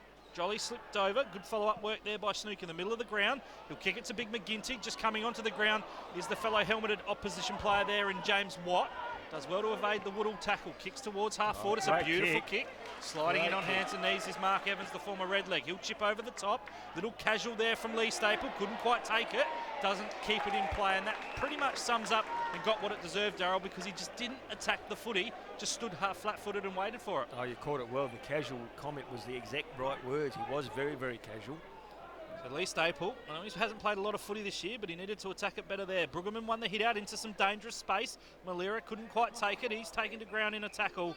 The umpire says my footy, but it's 30 out from the Double Blues goal. Kicking to the southern end. They've kicked 5 goals to 1 in this second term. We've just ticked into time on. And they still trail though by 16 points to Sturt. Brueggemann couldn't quite win the hit out, pleading for a free kick. Staple gets a handball, puts Penfold under pressure, tackled by Big McGinty. He would have felt that, and then the handball came out in the direction of Malira. Tried to evade around an opponent, does well to follow up. Good work by Big Carter. Handballs over the top to the running Hender, then off there to Nason. And the short pass finds Willie Rioli, and the Tigers will look to clear from defensive 50. Grandstand side, left half back. So Rioli in the flashy boots goes back one way, looking left, looking right. He's not crossing a road. He needs to cross the Sturt defence though, and he does it well with a chipping kick that finds Jolly left half back. Grandstand side goes inboard, but only as far as Staple, who links up with Jonas by hand. Little Penfold's got it. What can Jack do? Oh, that's vintage Penfold. Little Jack's back in a big way, and that's a great goal to the Double Blues. The extra spark there. They're back to 10 points. Daryl Smith. Oh, great play. Poor kick from him. The turnover again, very costly. And the good thing about the Sturt side at the moment is they're backing themselves in. They're taking the game on. In the first quarter, you would have seen the Sturt player hold that mark and just go back. This time he's actually taken the game on, found Penfold, and Penfold with almost like an outside kick, actually kicked it through, and fantastic effort by young Penfold. Yeah, he didn't really straighten up, did he? But somehow just managed to get it off the outside of the boot. Yeah, showed that he didn't really wasn't comfortable rather with his left foot. Don Cooper on form with the vintage comment. Like a fine wine, Jack finished off. The ball back in the middle. Umpire Zaboro bounces into the turf. Coming through Bradley, takes it cleanly. Bursts his way through the middle of Glyderau. Inside 50, Nicholson at the back. Great crumbing Scott. Can he kick an answering goal? Yes, he can. The big fella gets his second. The Tigers get their 9th. Glenelg moved to a remarkably accurate No, it was a point, Oh, guys. it was touch, was it? No. No, it wasn't even a score. Okay, so there you go. It's a point. Well, No score. So No a score, free no, going the free way kick. of the double blues. so somehow Nicholson's got it now for the Tigers, but he has to give it back to Code. So Code at left half back now, plays on quickly through the corridor looking for Brueggemann. Push out. Yes, Gus the bus came through like a freight train and was given the free kick. So right in the middle of the 10-metre circle, Brueggemann now. What's he got up forward? The kick was to no one in particular other than that was the defender back there, and McNeil for the Tigers got it. Wanted Nason. Nason under pressure from Allen. The umpire comes in, says my ball. You mentioned Big Gus the bus came through like a freight train. Well, he drives heavy rigids. He's a semi-truck driver for his day job. He certainly attacked it hard there. And he stands like a big B double when he runs too. Big Brueggemann from the clearance. Player taken high and in a bit of trouble there too. And I think there's going to be a report on the umpire Saburo getting the pen and paper out straight away, and it's Lonergan that's going in the books. He's going in the book. For a high contact and it's on Page, who's Page. getting himself up very slowly. The eye's still spinning a little bit, and he's been given the free kick. I reckon 2 umpires have reported him, guys. Might have. He came through like a bustling bowling ball, Sam Lonergan. That'll be on the highlights, on the vision, so they'll no doubt be able to have a look at it during the week. So Page now with the free kick. Defensive side of the centre. He's on the outer side. So Holton proceedings while the umpire just puts the numbers in the book. And then we'll be away again.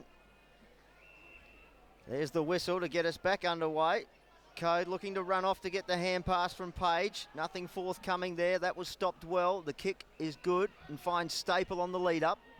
So Staple attacking side centre wing outer side.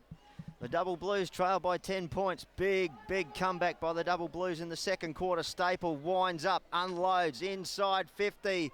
Who's the flyer there? It was Beard at the back. Evans couldn't take it. The defence of the Tigers standing up now with Hender.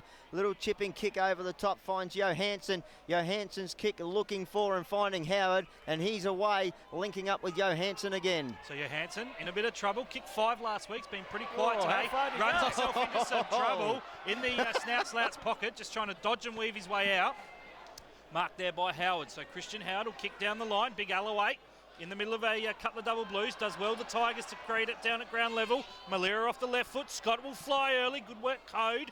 Good crumbing, good second effort by Scott. Makes a contest. McNeil couldn't quite take it in the first grab. Great third effort from Scott. Snap around the body. Could this be a great goal? It's down there. Jolly dropped the mark and it came off his boot. Ricocheted through for a behind. So the first minor score of the day to the Tigers. And at the 24-minute mark, it's Glenelg 8-1-49. Sturt 6-2-38. You're on RPH with Don Cooper. Code very quick on the restart. Got it down the middle of the ground to Beard, who goes by hand, finds Greenslade. He's got Hanson in open space across the cricket pitch. A low driving kick. Will it sit for Harms? Harms at ground level, hands and knees. Got it out the back. Couldn't find Brueggemann. Players now all over the ball here. Kick away from Galley. Will sit for Page. He just suffered that heavy knock. He's tackled by Hender. Spun once. Got the hand pass away. And Bartlett sees it over the boundary line. But not before Hender comes in and forcefully says that'll do. Yep. There's a free kick off the ball there. Yeah, Louis Hender just pushed his opponent Bartlett in the back there. And it was dangerous, Darryl, because Bartlett could have gone into the fence. Yeah, went in the fence. Yep. So good umpiring. Put him straight into the picket fence there. And we know Hender is an undisciplined character on the field sometimes. At times, yep. The Bartlett's kick didn't travel the required 15. Hanson from 53 unloads, squares it up to the top of the square, but only as far as Agnew, and he'll get the Tigers out of trouble. So Brad Agnew has been a rock-solid defender this year for the Tigers. Chips short, and again, Glenelg just looking to take some momentum off the plate. It's marked by Joseph, left back pocket, right up against the boundary line. That's Snout-Slouts pocket. So Aaron Joseph will kick clear defensive 50. Alloway runs a long way. Great mark in the front position there by James Watt. Alloway and Fraser Evans having a bit to say to each other off the footy. So Watt, 55 from goal. He'll bang it inside 50, looking for Big Brueggemann. Flying over the top there, Beard couldn't take it. Good crumbing Galley off the non-preferred left. Looks for Snook, has a touch of the fumbles. Good work there, Johansson. Just got a kick as he was going to ground. Good work, Nicholson. Clears defensive 50, puts it over the top, looking for Alloway. Couldn't quite take it. Good work, Evans down there for the Double Blues. Coming in is Leonard. He was bumped off the footy too easily by McGinty. Snook takes it. He's got Hender coming back towards him. He's in a bit of trouble. Bartlett there with him, putting a bit of pressure on him. Has it gone out of play? No, it's still in the field of play, and it's Johansson. that's chipped it back to defensive 50. Bradley, the skipper, takes it, goes into the middle of the ground, gives it off there to the running Agnew. Good pressure by the big man Brueggemann. The kick from Agnew out in front of Scott. In there is Code coming through, bursting his way towards the boundary line. And the bump came from Scott. He thinks it's over on the full. And Scott just having a bit to say to Michael Code, not afraid to give it back to his opponents. Josh Scott there saying, I'm not frightened of you, but Cody. So the ball will be thrown in right where the paint of 50 joins the boundary, over there on that outer side. Right forward pocket for the Tigers. Nearing half-time. They lead by 11 points, do Glenelg. Up goes Kurtz, won the hit out from behind. Good little underground handball from McNeil. The ball spills out in the direction there of Joseph. Great tackle in there from the Sturt player, Harms. Forces the stoppage. We'll have a ball up at the top of 50. Glenelg 8-1-49, Sturt 6-2-38. 27 and a half gone, second term. Yes, the game was a bit numb in the first quarter, but it's certainly got some feeling in the second. As Snook from the clearance released Malera, who just arched the back, charged away, centred the ball. Was well read by Code, though, who quick with the kick, looking for Bartlett. Will have beat him over the boundary line, and this time he's not forced into the picket fence by Merritt. So we'll have a boundary throw-in in the shadows on the grandstand side here. Eagles 6-3-39, West Adelaide 1-6-12, guys. And the Eagles full of flight at the moment against the Bloods. As the ball thrown back into play here at Glider Roll. Bradley couldn't take it. It's picked up by Lonergan. His snap looking for the goals. Or Malera. Can something happen magical at ground level? It can for the Double Blues as they clear it. It bounced off the chest of Joseph over the boundary line in front of Willie Rioli and Jack Stevens, and we'll have a throw in 25 metres around from the Tigers' goal. They're hanging on to an 11-point lead here when they led by 41 at quarter time. So the ball thrown back in. Kurtz the tap down. No one there except Harms. Did well. Hand passes back to Stevens, who had his kick smothered by Rioli. Came to Snook. Back to Rioli's high kick. Where's Nason? He flies at the back. Malera looking for the crumbs. Can he find them? Was he taken high? Got the hand pass out to Snook. Snook on the snap. Bang! Matty Snook. Goal number 3 this afternoon. Glenelg's goal number 9. And, gee, they had to work hard for it. But, gee, Matty Snook, he's in fine form this afternoon, Darryl. Oh, he's in great form, but the real hard work was done by Terry Malera. The second and third effort there to get through the tackle and then give the ball off to Snook was absolutely outstanding. So that goal goes down to Terry Malera for his second and third efforts there. Fantastic work. The other player that I thought played an important role, Donny's just on the bench now, another Indigenous player. Willie Rioli did the disciplined thing. He could have blazed away, brought it to ground, brought it to the hot spot. Good crumbing there and a good team goal from the Tigers, Don. His initial smother on the kick too was great to keep it in the area. Spot on. Norwood 6-4-40, leading Central's 4-4. So we're back in the middle. It's 9-1-55 Glenelg. Sturt 6-2-38. Double Blues get the clearance now through Battersby. Bit of aerial ping pong from Staple. Went down hard in the middle of the ground. Page released a handball just as the halftime siren sounded. Benny Hansen having a booming shot on goal, but it was well after the siren. Ended up dribbling through for a behind that won't count. So the main break, the scores will be Glenelg 9-1-55, Sturt 6-2-38. That's a 17-point margin to the home side. And Darryl Smith, you have the goal kickers. I certainly do. In that quarter, the Double Blues managed to kick 6 goals, 1, and keep Glenelg down to 2 goals, 1. So the quarter certainly in favour of the Double Blues.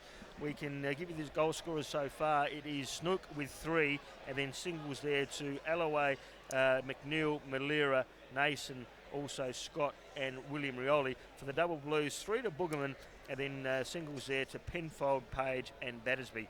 So a half-time score sees the Tigers lead by 17 points after leading by 41 at quarter time. It's a 17-point margin here at half-time. We'll go back to the studio and with Phil Aspinall, Don Cooper and Darryl. The football, respectfully has gone on here with the 3 games out of the 5 this weekend, and of course Adelaide and Port Adelaide postponing their matches, and that's fair enough too. We think it's probably a situation that's been very tragic, very sudden, but very well handled. Yeah, it certainly has showed a lot of professionalism, has both the AFL and the SANFL over the whole issue, and to the advertisers' credit too, I thought their pieces this morning were absolutely outstanding. Just having a look at the players coming to the bench. Can only spot one Sturt player coming to the bench in Leanett, so might have to see. There might have already been someone down there on the pine, but looked like Brad Merritt, Hayden Jolly and Big McGinty for the Tigers, Don. Yes, so it's all set as players take up their positions here. We should be set for a cracking second half of football. If it's anything like the first half, it'll be highly entertaining. It is a ground where goals can be scored very quickly, and we've seen that. Sides on the rebound, sides on the burst. So let's hope the second half is as good as the first, and we see a very, very good game of SANFL IGA League football here this afternoon on 5RPH. So we're underway in this second half. Umpire Zaboro holds the ball up. It'll be Big Kurtz, state ruckman from this year, up against Tom Carter. The bounce favoured Kurtz. The umpire's actually going to recall it. They have to call it back virtually every time. Yeah, as I said, this is not a great ground for bouncing. I do feel for the boys out here. I think they should just throw it up on this ground. So umpire Zaboro does exactly that. Neither ruckman really want to hit at it. Bounced off the shoulder there of Carter to the advantage of the skipper Bradley. The Nicholson handball was at the feet of Woodall. Poor execution there. Coming in nicely was little Penfold. He was taken in a tackle, spilled back out in the way of Woodall. Good second effort. Handball came out from Nicholson, intercepted by Page. Off to the running Penfold, 50 out, inside 50. Great kick. Nice vision, didn't blaze away, lowered the eyes, and he's found Mark Evans, Daryl Smith, about 30 out on the slightest of angles. Good composure by a young man in Jack Penfold. Yeah, it was great composure, and Mark Evans now really does need to go back and nail this to send a statement to the Glenelg Football Club that we're here to play. We saw in the second term they got the opening goal within minutes. Yeah, and, they did. Took all the momentum from there. Yep, so Mark Evans comes in now from around about 35 metres out, 45-degree angle. The kick is on its way, and the umpire is moved too far to the right, and a minor score on the board. So they go to 6-3, 39. They still trail Glenelg 9-155. So Howard from the kick in brings it grandstand side, and the big punch away from Jackson Allen there forces the ball over the boundary line. So we'll have a throw in about 70 metres around from the Double Blues goal. The Mark Evans missing an opportunity to get Sturt underway to a dream start. So out of the shadows comes the ball into the sunshine of Kurtz. Gets the tap down. Harms just out of midair. Hacked it forward in hope. Players at the front. One of them is Evans. Got the hand pass away. Good defence in there from the Tigers though. Clearing kick and a good mark under pressure from Scott. Oh, he went to go the hand pass to Hender, who was very innovative in getting the kick away to Snook. Hands off to Nason. Nason drives it down the line looking for Big Alloway. And that's good work from Fraser Evans. And Daryl, that's been a good match-up today. It has been. I'm just watching Hender and Bartlett down here having a crack at each other. Yes. Hender actually hit him off the ball and very undisciplined. The umpire saw that. That's a free kick every day. Yeah, Hender and Bartlett, of course, had that run-in. Well, Bartlett had the run-in with the fence. So from the restart, Greenslade got his way through traffic, kicks a long high ball, a big leap at the back by Battersby, couldn't take the mark, and a free kick has been paid, and it will go the way of Bradley Agnew. What do they call that? Unrealistic attempt? That's it. So Agnew takes a free, handballs off there to the running Howard, gives a handball back to Galley. 1-2 with the former Western Bulldog, top 15 pick, and Howard's kick was a poor one over the head there of his intended target in Scott. Mopping up at the back there, Beard looks for the sanctity of the boundary line, does keep it in the end. Great work, Scott. His handball under pressure missed the target. Intercepting beautifully was the player there in Hanson. Here's a voice inside. The kick was affected by some pressure from behind. Good body work at the back there by the Sturt player in Battersby. Looks for the sanctity of the boundary line and gets it. It will go over the boundary line, 55 out from the Double Blues goal. Right half forward. Kicking to that Jetty Road end. They trail by 16 points. In this third term, we've gone 3.5 minutes. The ball will be thrown in right where the Painter 50 joins the boundary. Big Brueggemann up against Galley. Galley won out. It was a good hit out into space. Good handball there came from Agnew. Then good work, Snook. Runs through the middle of the ground. The dangerous chaos ball towards half forward. Well trapped by Allen. Ball spilled out there in the attempted tackle from Rioli. Does well to tap it to his teammate in Malira. The high up and under kick inside 50. Scott on the mark. Oh, He was felled after he got it. That should be 25 against Michael Code. Yep. And Josh Scott and Code have been having a fair bit at each other all day. Scott will like that one. And Daryl Smith, Michael Code, ill discipline from the skipper. Scott lining up now for his second. Their third time that they've given away a 25-metre penalty Inside within range. 50. Yep. that's bad from the skipper. Very poor. So Joshua Scott will line up from virtually point-blank range, 10 metres out, directly in front, and he'll go back and kick his second goal. Had one taken away from him in that second quarter, so this is coming up for his second now. So Joshua Scott, 10 metres out, directly in front. after a 25-metre penalty. The kick is on its way, and it's gone through, straight through the middle. So Joshua Scott's got his second. He's letting Code know about it. Yep. Well, there's no need to do that because he's only going to entice things. So they've now go to 10 goals, 161.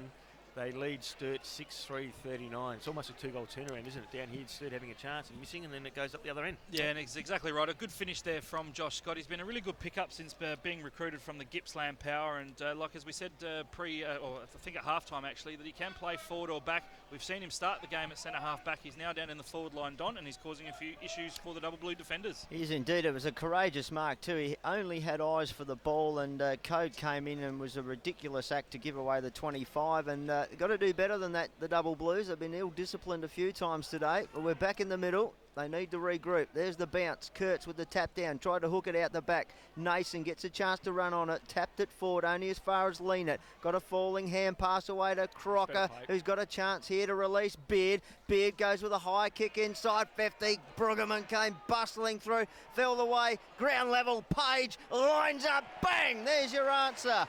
The question was given, and Page kicks his second of the afternoon. So little guy Page getting amongst the action there, one in the second, one in the third, and a timely response, Daryl Smith. Oh, the great response, wasn't it? So quick and swift. But the attack on the ball again was just fantastic. Page running through at top pace. The handball came out, and he was able to run in and kick truly. And I think you picked it up right, Phil and Don, before that. I think Sturt only do have one on the bench. Yeah, looking just down there now, looks to be a Sturt player just walking off, hobbling with pretty heavy strapping behind the back of the leg. It might be Zane Kirkwood, in fact it is. I wondered that he wasn't out there, and might be a hamstring by the looks of it. So Sturt down to one, and that's not going to stop them from getting this centre clearance. Kurt's got it down there to the player in Battersby, inside 50, Brueggemann! Long and direct from the Double Blues. You play in front, you'll get it. The ball fell straight into the lap of Angus Brueggemann, and the big man from Malala, Darryl, lining up for his fourth, directly in front, 30 metres out. I've got my son alongside me, Bailey. And Bailey, what do I always say? What do you got to do when you play footy? Play in front. Okay, so big Brueggemann comes in now from 40 metres out, directly in front. The kick is on its way. The goal umpire has not moved. So big Brueggemann's got 4, and the Double Blues have got back-to-back goals. So all of a sudden, 10 goals, 161. That's the Glenelg side. Sturt, 8 goals, 351. Back to a 10-point margin. Yeah, fantastic work again from Angus Kurtz in the ruck. He's been the dominant big man on the ground. Tom Carter is competing, certainly bashing and crashing in, but Kurtz's aerial dominance has been a real difference, particularly in the clearance count. Good work there from the Double Blues. But of course, just updating those just joining us, Lee Staple off with a heavy knock to the head, a gash to the back of the head, and now looks like Zane Kirkwood out for the rest of the game with a hamstring. The Double Blues will be a great win if they can get up from here with just one on the bench, Don. It'll be a great win. Yes, it will test their character, courage and everything about the club. Bounce goes down. Carter had to get around the umpire. It comes down to Crocker, and it was a Barry Crocker off the boot.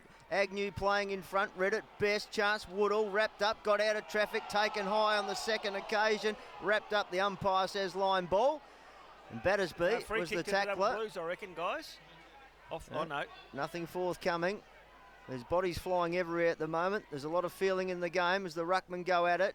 McGinty lurking. Penfold ripped off it as he kicked. Ball at ground level again. Bradley in there for the Tigers. And the ball's trapped in there as Crocker has him wrapped up. We'll have a ball up just inside 50. About 49 metres out from the northern goals. Carter got the tap down. Malera in there for the Tigers. McGinty now tried to take Page with him. Got the hand pass away. Free kick. And Crocker didn't take the advantage. The hand was put up. So Page with that tackle. He kicked the last goal, and he's going to put the Double Blues into attack again. Kick going out wide, looking for Evans. Brueggemann there, did well to keep it in play. Did the team thing. He's got Kurtz in the goal square. And the big man just put the telescopic arms up and took the mark right in the goal square. And he'll go back and bang this one through and bring the margin back to just 4 points, Darryl. Great play by Brueggemann, wasn't it? That he let out deep into that pocket and then turned around, kept the ball in play. Looked like it was going to go out of bounds, but then turned around, squared the ball up for big Kurtz. And Kurtz has gone back and kicked truly for his first. And all of a sudden, it's a 4-point ball game. Great effort by Sturt, virtually coming out full of running in this third quarter and really attacking the ball well and attacking the game on. In the GWS Richmond game, guys, Richmond finally survived 10-18-78. They defeated the GWS 10-9-69. Well, after being on the ropes, Phil, the Double Blues have come out swinging. The back's against the wall. There are a couple of players down, but they're throwing everything but the kitchen sink at the Tigers. And again, it's been Angus Kurtz involved, this time taking Tommy Carter to unfamiliar territory and kicking a goal. So the tax accountant during the day gets his team in, just to 4 points difference on the margin. Coming through McGinty, he was taken in a good tackle. Bartlett, Sturt supporters wanting prior opportunity and holding the ball. Josh Scott in there getting a bit physical yet again. We're going to have a ball up about 30 metres towards the Double Blues goal, for the Tigers goal from the centre circle. Still inside the centre square. Umpire Schramm there throws the footy up. Snook takes his direct opponent Greenslade in a tackle. We'll have a secondary ball up from a similar position. Norwood 7-7-49, Central's 5-4-34. The Dogs just hanging on there. Caleb Edmead just kicked his second over at the parade. Back here at Gliderol. We're going to have a third ball up in the middle of the ground. One more, and if I can't get it out, I'll hand it to you, Don. And the Eagles are far too good at this stage for West Adelaide. 9-3 to 2-7. The umpire throws the footy up. Carter wins the hit out this time, but it's only as far as Harms. Puts on a good shepherd, releases Battersby. And he chips to half-back right, and he's found a teammate there in Jonas. He's been impressive today. And the kick is a good one. Kick. And a great pair of hands there from Greenslade. Takes the mark, true centre wing out aside. So Greenslade will kick down the line. It's a good mark there from Page. Plays on quickly, put Lynott under a bit of pressure. Good follow-up from Page. Good running in the middle from Beard. Then he runs into some trouble. Great tackle, Matty Snook. That's a highlight you'll see on the recovery session. And Snook rewarded with a free for holding the footy at true centre half-back for the Tigers. Just didn't have any left foot, did he? He had to go back on his right and got caught. Yes, he got caught hook, line and sinker by a Snook, didn't he? You're waiting for that all day, Don. Brings it to the grandstand side. The bounce didn't favour Merritt. It did Harms. His kick just was smothered. The ball spiralling at ground level. Merritt got a hand pass. Harms desperate. Joseph just as desperate, and they drag each other over the boundary line. Throw in. We don't see that all that often, but the ball spinning like one of those top spins that you used to have. It was, wasn't it? Yeah. Haven't seen that for about 40 years, a spinning top. The boundary umpire will spin the ball back in here over his head.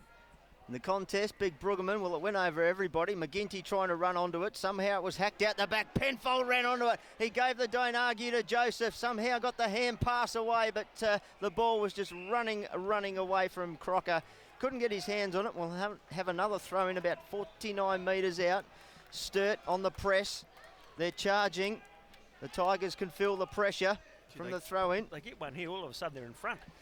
Just didn't favour Harms. Rioli very cleverly got the kick over the top. Will it sit for Cody? Does. He's bustling against Scott. Scott ran into Lynott. Howard, the recipient. He was the one going for the ball. Left foot bomb. He's got little Johansson. He sets himself. Great pressure from Allen. Forces the ball over the boundary line. We'll have a boundary thrown right underneath the scoreboard here, which shows the Tigers 10-1-61, the Double Blues 9-3-57. 4-point margin, Phil. Yeah, great spoil, wasn't it? Yeah, it was a great spoil by Jackson Allen. Fantastic. So the ball thrown in underneath the scoreboard that shows the home side leading by just 4 points. They led by as much as 41 at the first change, and Sturt have certainly got themselves back in the contest. They're going to have to do it with just 19 fit men though. Ball's at left half forward. It's Nicholson. Kicks inside 50. Under the contest there was Kurtz. Good spoil Alloway. Ball at ground level. Now spills out in the direction of Hender. Left forward pocket. What can Louis do? Pushes it across the face and through for a behind. So Glenelg inaccurate today. They move to 10-2-62. Sturt 9-3-57. Amazing kicking, isn't it? It's going to be Evans that takes it out for the Double Blues, Don. Goes to himself, and then with a big barreling kick, Beard at the front, went up for the mark, read his own crumbs, gets the hand pass out to Battersby. They're through the corridor here, the Double Blues. Jonas linking up with Hanson. He's got little Penfold. Go Jack. Little Jack lines up from 40 and he's drilled it. Well, we thought the last one was vintage. That's his second, and look at them get around each other. The Double Blues, they're back and they're in front, Daryl Smith. Can you believe that? After a 7-goal-0 first quarter, all of a sudden the Double Blues find themselves in front from a coast-to-coast play by the Double Blues. Fantastic kick in by Fraser Evans, got some real distance in it, and then the Sturt side just ran the ball through the midfield, ended up with Penfold at centre forward. He ran to inside 50 and kicked truly for his second goal. Magnificent play by the Double Blues. Yeah, it was. You picked it perfectly, Daryl. That kick from Evans just exposed it, just put a wedge in the Tigers' defence and had them open, and Penfold, what a finish. Phil Aspinall. And the other thing about this happening, guys, is now all of a sudden the Glenelg team will be saying, what's happened? Why are we like this? You know, we were 7 goals up at one stage. So 14 points, third term. The Double Blues have taken the lead for the first time today by the narrowest of margins, but Glenelg will get the clearance. The kick was partially smothered from Howard by Watt. Does well to take possession. Chips it out in front of Battersby. Back full time with the Double Blues. Former Crows listed player, rookie listed player. The kick inside 50, Darryl. You give a guy a rap and he lets you down. Yep. Kicks it straight down the throat of Agnew. He'll chip to the back pocket. Back in the defensive goal line there is Joseph. The high up and under chip found Lonergan. Hasn't been his normal influential self this afternoon. He'll chip short and find Nason. Still in defensive 50 are the Tigers. And it's a 25-metre penalty against Corey Beard. Just overstepped the mark. Well, at least this time it wasn't in the forward 50. So Ben Nason takes advantage of Beard chatting to the umpire, plays on, goes looking for Alloway. He's been well held today. This time he taps it off inside 50, looking there for little Johansson. Alloway does well, follows up, taken in a tackle, managed to free the arm. Great work by the Double Blues defenders, and it's Crocker that clears defensive 50. Over the top to Watt, he's marked, he's got Beard pushing forward. He's got Evans inside 50, Corey Beard. Mark Evans can mark it or get a free kick for front on contact, and it is the latter. Corey Nicholson just did not face the footy, and Mark Evans now, Darryl, lining up from a similar spot that he kicked, had a shot previously, just the one behind on the day, can extend Sturt's lead to 7 points if he kicks truly. See, all of a sudden Sturt are up and about, just to run the run through the midfield. Then again, they had players like Bartlett was running through there, Watt, Beard, just fantastic played, and it's ended up with Mark Evans, who's gone back about 500 metres here with a run-up. Absolutely amazing. So Evans coming in from around about 35 metres out. This will bring the house down, I tell you. And have a listen to the Sturt supporters now. That's his goal to Evans, his first. And now they go to 11 goals, 3, 69. They lead Glenelg 10-62. A fantastic effort by the Double Blues. Great running goal. Great running midfield work there, and the look up to see Mark Evans on his own was absolutely outstanding. Yeah, the Double Blues just really lifting their intensity around the footy. Concern for Matty Locken and the Tigers. They're not getting their hands on the ball, Don Cooper, and we're seeing Sturt really show some efficiency going forward. Yes, they certainly are, and it all starts here in the middle again as Kurtz, who now has to lock horns with McGinty. The umpire sets himself. Beautiful bounce.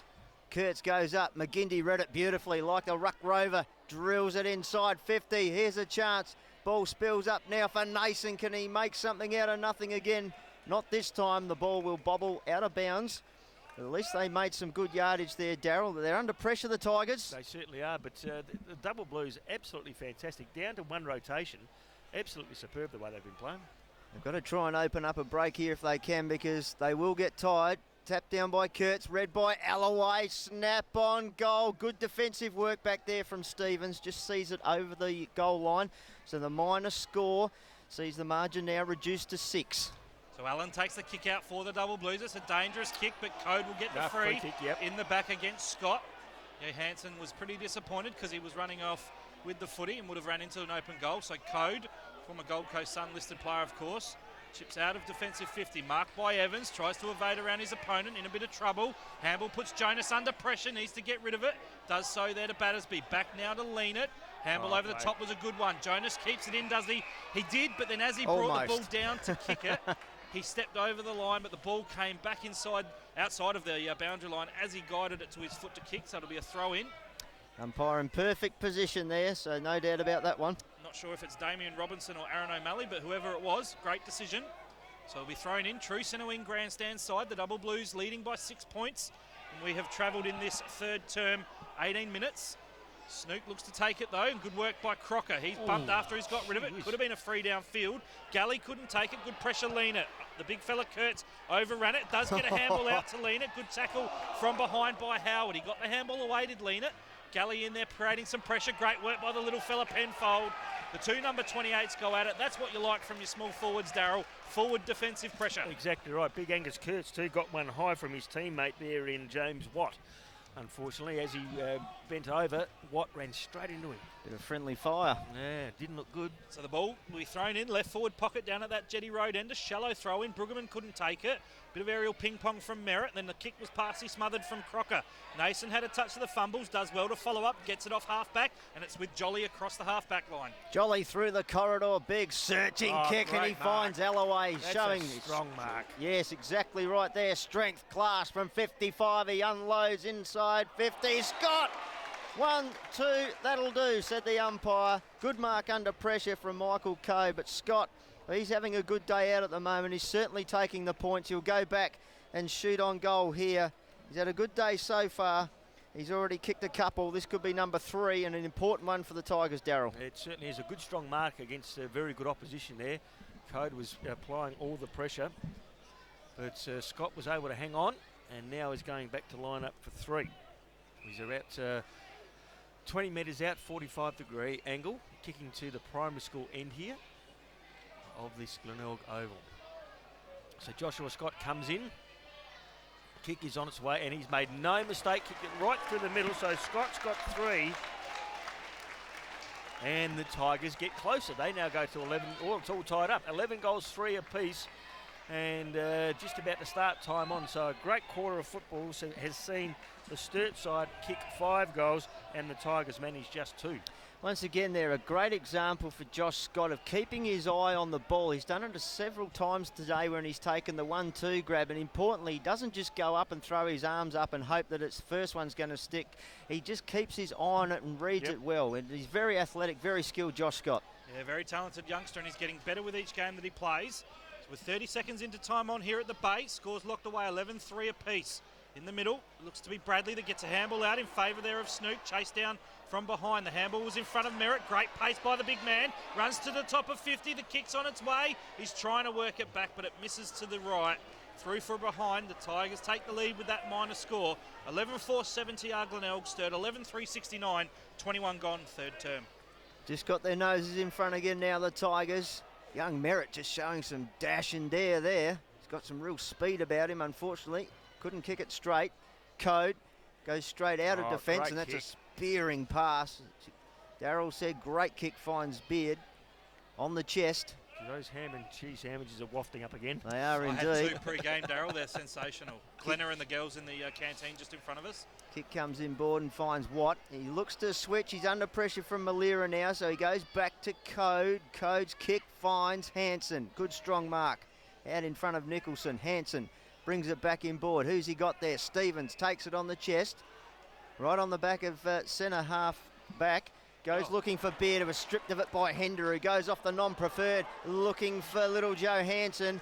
But he ran into a tower of Fraser Evans there. There's about a 1.5 foot difference. Yeah, it's played well, Fraser. Evans now, he's had the job on Alloway all day and done very well. The kick coming out, looking for Page, and under pressure must take the mark or free kick. The free kick is paid as Joseph came in, just the front on contact. I reckon Fraser Evans has definitely had the better of the battle with Alloway, Don. Oh, no question. Has to date, as Page went to Mark Evans, and Evans' kick inside 50. Wasn't anything forthcoming for the Double Blues. Merritt wrapped up by Crocker there. He's got Brueggemann as well. He's almost forming a B double there as he linked up to gang tackle young Bradley Agnew. The ball up in the shadows. Tap down from Brueggemann, well read by Snook. He sharked it well, got it to Agnew, off to Jolly, who runs away on the burst. He's got Malira with a couple of metres space, but well done by Bartlett to corral him. He needs a runner. He's got one on at the moment. It's Nason. Nason's got Rioli lurking. This could be dangerous, but he wasn't quick enough to get it off to young Willie. So Nason has to square it up, goes back to Hender. He's got some space to wind up, load up, got around his opponent in Leanit, drives it to the hot spot. Who's back there? It's a good kick and a mark. Rudio Hansen. Well, no one saw him. He plays on, he went to play on, now he has to play on.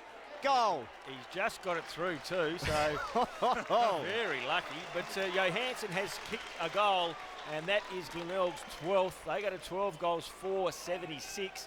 They lead the Sturt side 11-3 69, but no one saw Johansson at the back of the pack there. He snuck under the pack and it came over the back and he was lucky that he when he played on, there was a Sturt guy on the ground, could have quite easily smothered him. Yeah, well, he nearly messed it up, didn't he? I mean, he only stands as high as your socks, really, though, Johansson, so he might have been disguised there at the back of the pack, but it's the 8th goal scorer now for the Tigers. They're starting to stretch the goal scoring.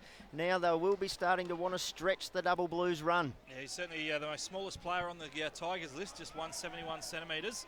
So we're back in the middle. The Tigers have extended their lead now out to 7 points. And we're going to have a free going the way of the Double Blues. As Darryl said, the big man Kurt's getting it. He'll kick towards half forward, inside 50. Good work, Brueggemann. Brings it to ground. Penfold crumbs off the outside of the boot. It's not going to register a score. It's still in play. Looking there for the sanctity of the boundary line is Howard, and will be thrown in the right forward pocket. Just noticed a bit of a celebrity couple at the game today, Darryl. Kate Ellis, of course, the MP for Adelaide, is a Tigers supporter, and her husband David Penberthy, of course, a media celebrity. Yep. He's a Double Blues man, number one ticket holder. So one of those two will go home a happy person. So Agnew took it from the throw-in, could have been taken high, coming through Nicholson. Does well to get a handball to Howard. Over the shoulder, the handball came. Trapped there by Code, right forward pocket. Can the skipper miracle? No. He was celebrating that he had. As soon as he kicked it, he put the finger up, and I tried to say, can the skipper kick a miracle? That was a tongue twister, but it's a behind to Code, and the Tigers take the kick out. Howard quickly to Agnew at half-back, comes grandstand side. He has Lonergan lurking, takes the mark out in front of Crocker. So Crocker jumping up and down, waving the arms. He'll land a plane there if he keeps it up. As Lonergan stops, props called to play on now. Crocker approaches. Lonergan goes. Oh, Code went up high, but at the back, Woodall did very well. Handed off to McNeil. Had to duck the tackle. Free kick play on advantage. Back to Woodall inside 50. Alloway couldn't bring it to ground. Chance now here for Evans. Links up with Allen and the Double Blues. Out of trouble momentarily. Across the face of goal to Jonas. Jonas now with a searching kick. He's got Battersby in open space. What can he do? He drives it forward. Good work back there by Galley to get back and create the numbers because Page was away. The umpire will call the ball up there, a right half forward flank. And that was a chance gone begging, Darryl. Yeah, it certainly was. Kick needed to be better from the ball up. Ball spills out the back. Page somehow got it to Battersby, who kicks a high, long bomb. Harms couldn't take the one-hander. Watt just went to ground when he needed to keep his feet. He's still tripping over. He's tackled. Nicholson's got him wrapped up. The umpire wraps up his arms and says, I'll have it. Ball up. 20 metres out. Sturt looking for another one. McGinty with a tap down. The ball comes out the back. He'll get another stab at Warwick. And he'll go with a long kick outside of the foot. Finds Merritt, and Merritt looks for quite deliberately the boundary line, but there's nothing forthcoming in this league with that, Darryl. No, the Sturt supporters certainly want everything they can take. We'll have a boundary throw in 35 metres around from the Double Blues goal. They lead, trail, I should say, by 6 points. 27 minutes gone, third term. We'll be nearing the three-quarter time break. Big McGinty took it out of the ruck, and that's holding the ball. Yeah, once you take it, as soon as you're tackled, it's holding the ball, guys. McGinty claiming he got a handball, but as you said perfectly, Darryl, if you're tackled immediately, it is a free, and the free is going to go the way of young James Battersby. So Battersby been playing well today for the Double Blues, the 19-year-old. Will kick from, no, it's actually going to the ruckman. Oh, so the big man, Brueggemann. Okay, so Brueggemann now, who has kicked 4. Probably not bad hands to be in, to be honest. Correct. Will kick from around about 48 metres out on a 45-degree angle. So this to level the scores just before three-quarter time. And what a finish we'll have in the last quarter if that's the case. So big Brueggemann comes in now. Kick is on its way. He's pushed it out to the right and it stays right and it goes through for a minor score. So 11 goals, 5-71. That's a Sturt score. They lead Glenelg 12 goals, 4-76. So Jolly looks like he's going to be the man to bring it in for the Tigers. He goes short, straight up the middle, finds Joseph. Joseph was looking around, he wanted something quickly, but there was nothing forthcoming. A little bit of tempo footy here for the Tigers now as they hold a narrow lead. Joseph now brings it with a high kick to a contest here. Kurtz at the back, spoiled away from McGinty. Scott did well for the Tigers front and centre. Galley did well, got it to Bradley. Bounced off his chest, Malera. They're in open space now as McNeil goes with a thumping kick. He's looking for Alloway. And Alloway out in front of Evans, takes it on the chest. And he's got a chance to go back right in front of Snouts Louts here and slot a goal. and that would be very handy because he's only kicked the one to date. Big Alloway has been well held by Fraser Evans. Yeah, he certainly has been well held, but again, just got away. Fraser's looked flat-footed again there. So Big Alloway comes in. Clint Alloway's kicked the one goal so far. This time he's pushed it to the left and another behind on the board. So it is 12-5, plays 11-5, and we played 6 minutes of time on in this last quarter. And in the Eagles-West game, it's 13-3. The Eagles-West laid 3-8, guys. So the kick-out came from the Double Blues. It was Jackson Allen that took it, went short and found Battersby underneath the scoreboard that shows the Double Blues trailing by 5 points. 29 gone in this third term. They're just slowing it down now, guys. It's with Liner. He took it in the back pocket under the scoreboard, then went back to where it started with Allen, former Gold Coast player. Spoke to him on the Thursday Night League team show with Grant Coffey. Enjoying his time here in Adelaide. He'll clear defensive 50, looking out there for Beard. Couldn't quite take it. Good spoil Galley. When Alloway had that last shot on goal, Darryl, his sister Laura played in the World Cup for the Matildas. Unfortunately, the girls knocked out in the dying moments. Yeah, it's very sad. Norwood 7-9-51, leading Central 7-6-48. A close game there at the parade. Back here at Glider Roll Stadium, the SANFL IGA League, round 12 action on RPH Adelaide. It's Hansen that kicked it. It was felled after he got rid of it. There'd be a bit of feeling again involved. And again, it was Lonigan. He was reported in the first term, and Hansen down behind play. We'll get back to the action. Out of bounds on the full on that far side, Phil. And it's going to go the way of Code. Don wants to keep an eye on Benny Hansen down behind play. Of course, the Double Blues have no rotations left. Lee Staple taken off in a stretcher on half time. We believe that Zane Kirkwood's done a hamstring. Code goes inside 50. Brueggemann couldn't take the grab there. Good spoil Merritt.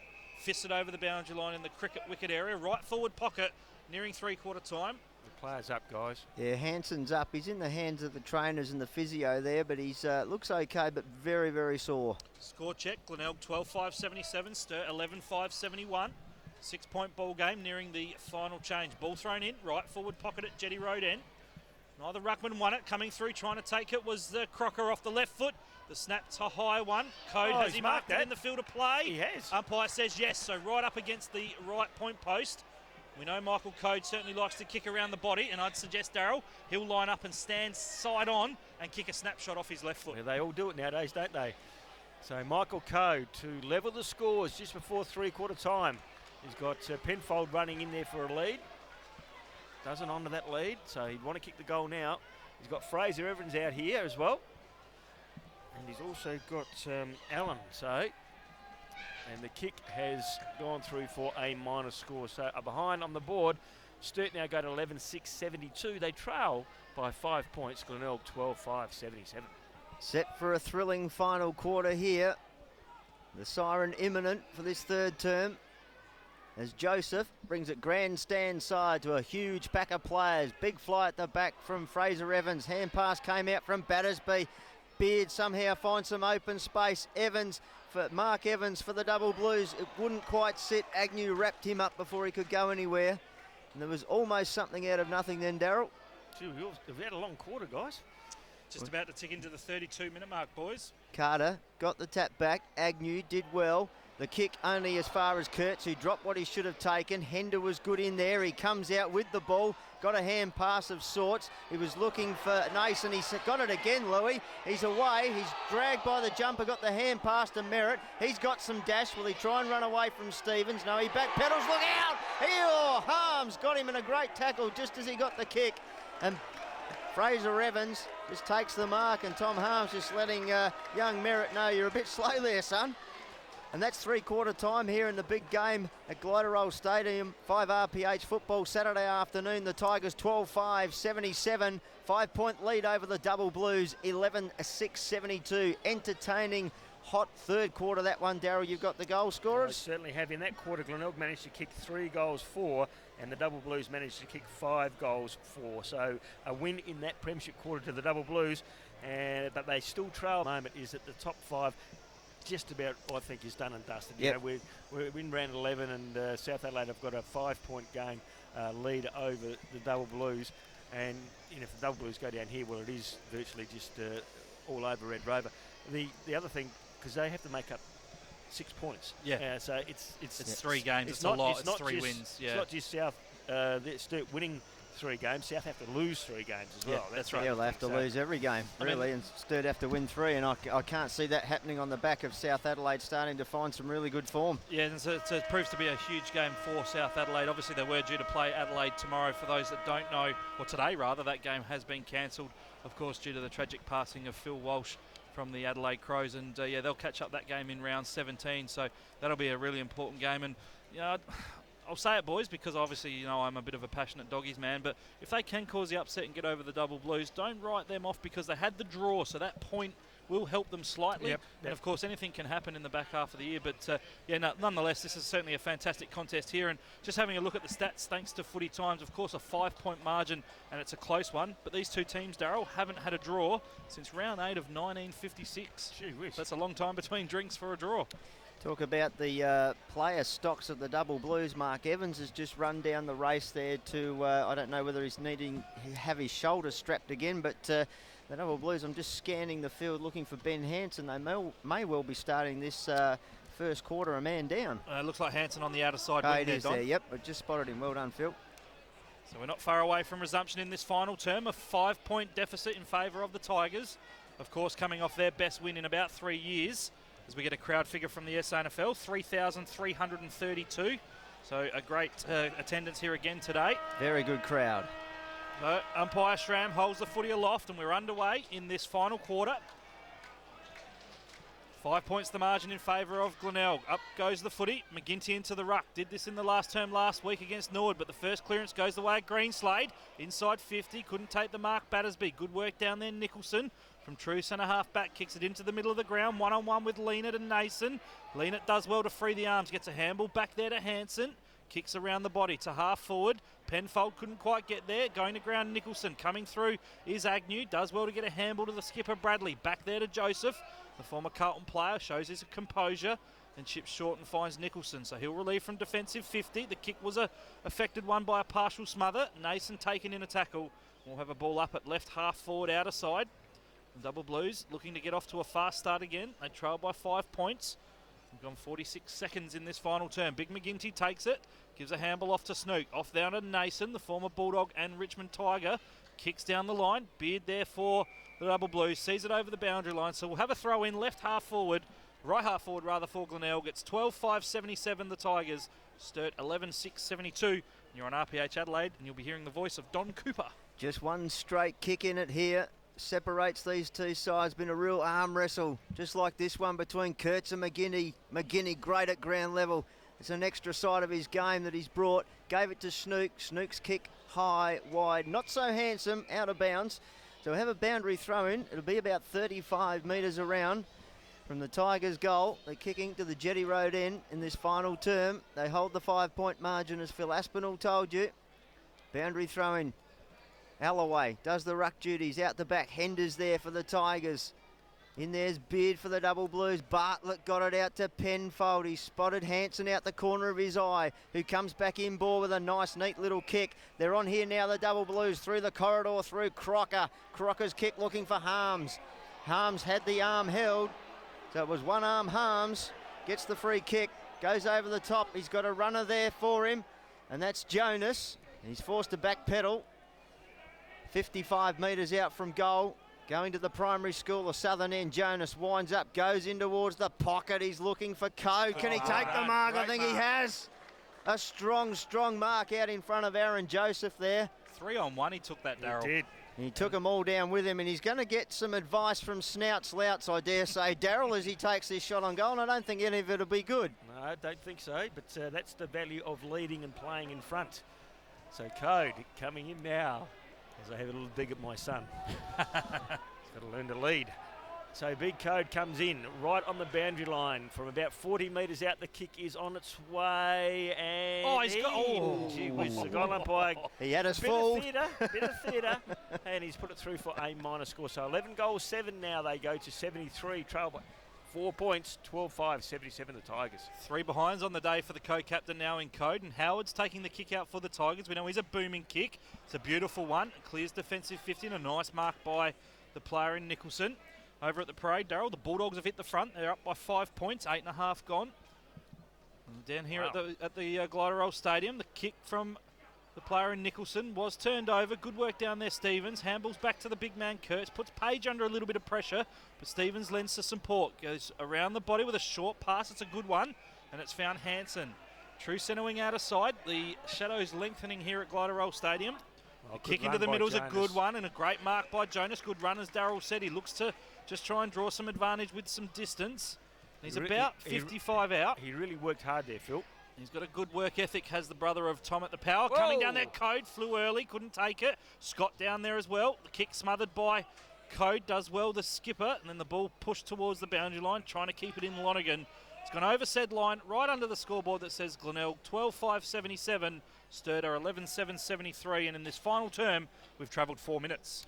The boundary throw in, ball to come back into play. Brueggemann, McGinty, Lockhorns, the ball falls short. Howard with the hit over the back.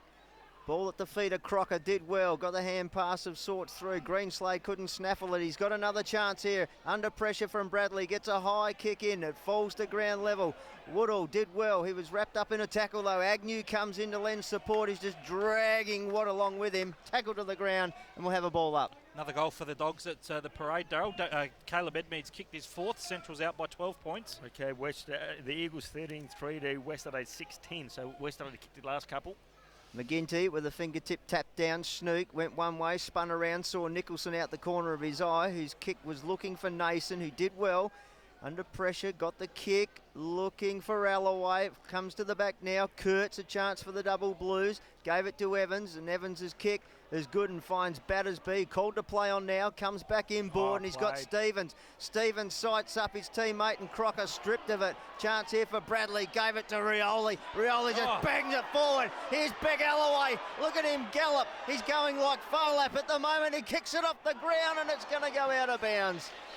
Well, the big fella, he just couldn't lift the legs and pump the pistons fast enough, Darryl, could he? No, great chase by those two Sturt players, though, wasn't it, to really put the pressure on him. They were gaining yardage on him, and he knew that he had to go off the ground and missed everything completely. Yeah, Jackson Allen, the main one that put some great pressure on. Ball thrown out, Alloway takes it out of the ruck. Rush kick towards goal, and it's gone through for a behind. So the Tigers are 12-6-78. Sturt 11-7-73. Alloway's second behind on the day to go with his first quarter goal. You got that feeling that point's very, very important, isn't it? Could be very important indeed, Darryl. So Fraser Evans taking the kick-out duties for the Double Blues. He'll come grandstand side. We know he's a beautiful left foot kick, and this one's no exception. Big Brueggemann flies, could have taken it, went up one-handed. Good crumbing Woodall off the non-preferred left, goes inside 50, sets up little Johansson, and a great discipline spoil from Allen. He's been good today, Jackson Allen, Darryl. I've liked his game in the back line. He certainly has been very good for him, hasn't he? So the ball's been fisted over the line, about 45 out rather from the Tigers' goal. Left forward pocket at that Jetty Road end. Ball thrown in. Kurtz won it. Alloway took it. Kicks a high up and under one to the hot spot. Down there, good spoiled discipline by Lynett. Taken there by Merritt. Tries to get boot to ball. Does so effectively. Good work in there again by Lynett. The rush kick clears defensive 50. Joseph couldn't take it. Good work, Woodall. Shows a turn of pace. Gives off to Gully. The number 28 goes inside 50. Sitting under it, Stevens should take it.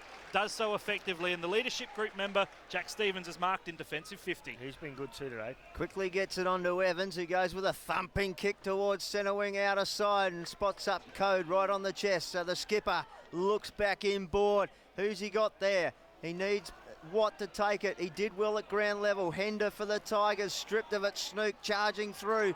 Here's a chance now for Howard onto the left boot at the bootlaces of Alloway. Called to play on. He's got Rioli. 47 metres out, directly in front. He just made some space. He was lurking there. He's got leads forthcoming, but he's going to go back and he's going to go and try and slot the goal, Darryl Smith. He'll be tired legs from Rioli because he's done a lot of running today, so whether he's got it in the legs to get the distance or not will be questionable. So Willie Rioli. How good was his cousin last night, Darryl? Probably the best 12 possession game I've ever seen. Amazing, 5 goals too. Absolutely outstanding. Okay, so Willie Rioli from right on 50 minutes goes short to the leading player, and it's spoiled away by the Double Blues, and Fraser Evans will clear for them. He gives the hand pass off to Crocker. Crocker spots up and finds Watt, so they're out of trouble momentarily, the Double Blues. The switch in plays on. The kick's good. And it went after Mark Evans, who's back on the ground now, but his kick will be returned, and it's in the arms of James Scott. Another goal Josh at the Scott. parade for the Dogs. Don, they're out to a 17-point lead. Those scores It's brought all to us over. courtesy of Central District's #1 supporter, Phil Aspinall. As Scott now a chance around the body. The kick's high, up and under. Lean went up with the one fist. Couldn't take it down. Ball at ground level. Charging through is Kurtz. Nason now just took the ball out of nowhere. Who's he got? Left-hand hand pass over the top to McNeil. He's got Jolly running. Jolly with the chipping kick onto the chest of Alloway, who took a diving, sliding mark. 55 metres out. He's going to bomb it in long and high, you'd say. Who's he got there? Woodall. He's got Malira lurking. Woodall couldn't take the mark. Nason! Well, little Benny Nason. He lit the sky up in the first quarter. He's done it again for his second goal. Just charged onto that. And that's brought Glenelg Stadium to life, Darryl. It certainly has, but again, discipline played by the Tigers there, getting the ball into the top of the goal square. Small forward at the front of the pack, where all small forwards should be. And Nason capitalised, read the ball better than anybody, crumbed it well, and kicked truly for his second goal and give the Glenelg side 13 goals, 684. They lead Sturt 11-7-73. He's just that sort of player, Phil, isn't he? He can just bob out of nowhere. He's an exciting product. You know him from Central Districts, but he's really finding his place now in this Tigers lineup. Yeah, and I caught up with him last week after the Glenelg Norwood game, and he said he's feeling really comfortable down here now. He was very good last week, and that one's going to be recalled. Got excited about the Central scores, but over at Richmond as well, guys. Westies have kicked 4 goals in a row. They now only trail by 33 points, but it's 12 minutes gone in the final term. And down at the parade, Centrals have kicked yet another goal. So you'd think the Dogs home there, and probably what would be one of the biggest upsets of the year, although Norwood obviously losing back-to-back games if that does eventuate. So back in the middle here at Glenelg, taken out of the clearance there nicely by Bradley, handled off to Lonergan. Been a bit quiet again today, as I said. The kick was a beautiful one from Nicholson and marked in the hands by Merritt. Really like this young Brad Merritt. He's been very impressive today. And his kick is a dangerous one. It's into the middle of the ground, but Joseph had some space. He's marked it right in the centre circle. And it's the Glenelg side, 13-6-84, leading Sturt 11-7-73. Joseph's kick puts a teammate Alloway, makes him work for it. Standing under it courageously was Battersby. He's marked on the defensive 50 line. Grandstand side is called to play on. He's got little Johansson flanking him. Gives off there to Fraser Evans. He'll look to switch it to that outer side. The kick will make Beard work. Does well to body out his direct opponent. And Merritt, high. inexperienced there, just grabbed over the shoulder. Gee whiz, that should have been an advantage, guys. Sturt were running on the centre wing clear with the ball. That should have been an advantage there. So it's now with Corey Beard, just backward of centre wing outer side. Did a pre-season with the Power 2 seasons ago. The kick in the middle of the ground's a great one, and a good mark there from Harms. The teacher from Tatachilla takes a strong grab. Off there to Hanson. He'll kick around the body. It's a wobbly one, but Jonas got the front position. He's got Penfold over the top. He'll look to get it in long. One-on-one. Code and Scott. Code at the back. Can he take it? No.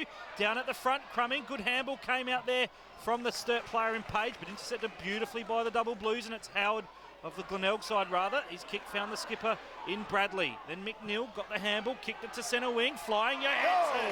Good mark. Great little grab from the little man.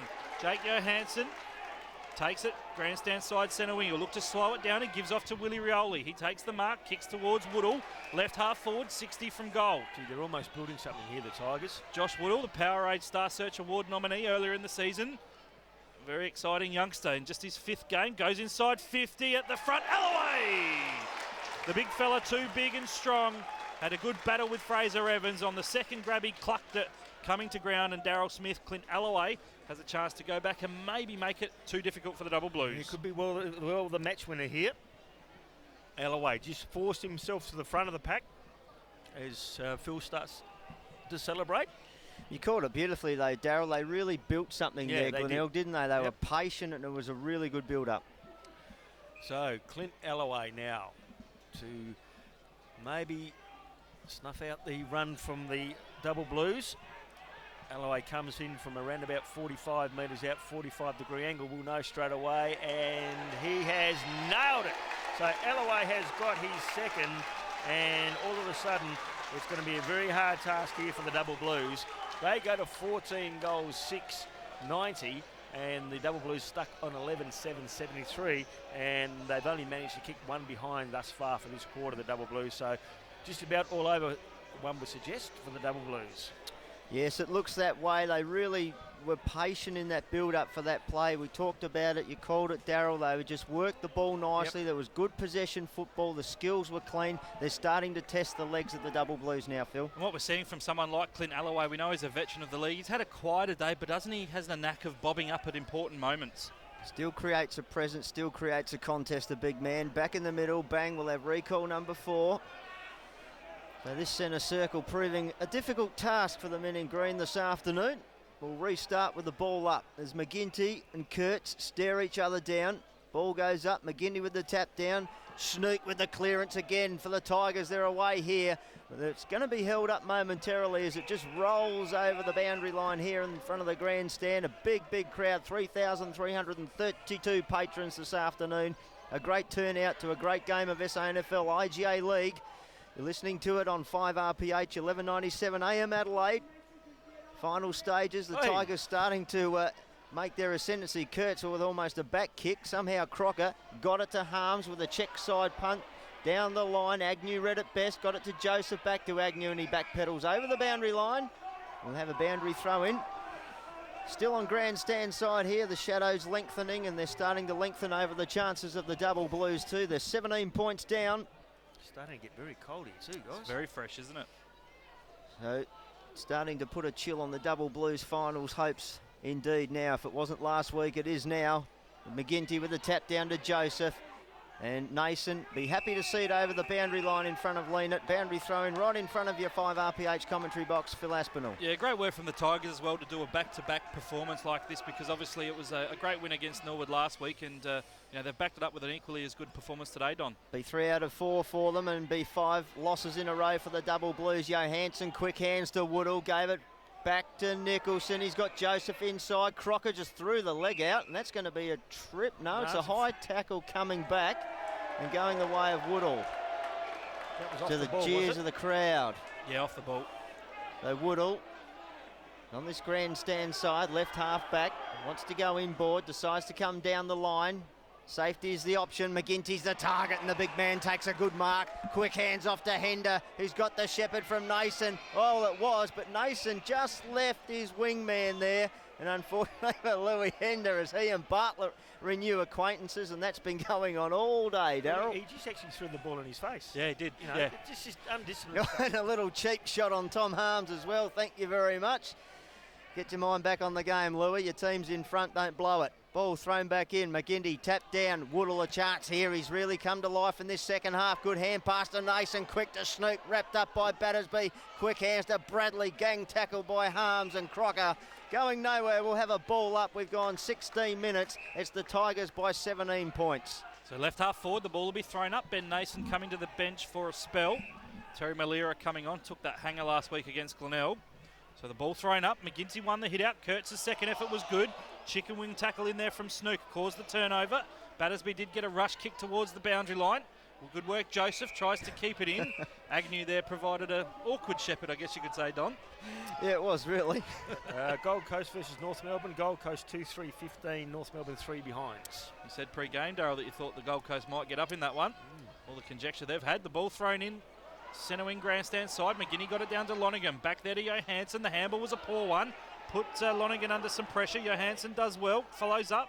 Woodall in there as well. Good work, McGinty. Picks it up off his toes. Gets a handball into some space. Coming through was Howard off that left foot. Gets a rush kick inside 50.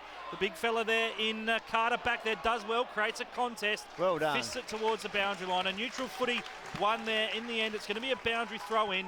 And it's right in the left forward pocket in a dangerous territory for the Tigers. As Don said, they lead by 17 points. We've gone 17 and a half minutes in this final term. RPH footy, round 12, SANFL IGA League. Ball thrown in. Good work, Kurt. Second hit out, off to Rioli. Threads his way through traffic. Gets the handball out, taps it back into some space. Alloway from the square, kicks the sealer. There it is. That'll be a win for the Tigers. Alloway's third. It was great effort by Willie Rioli.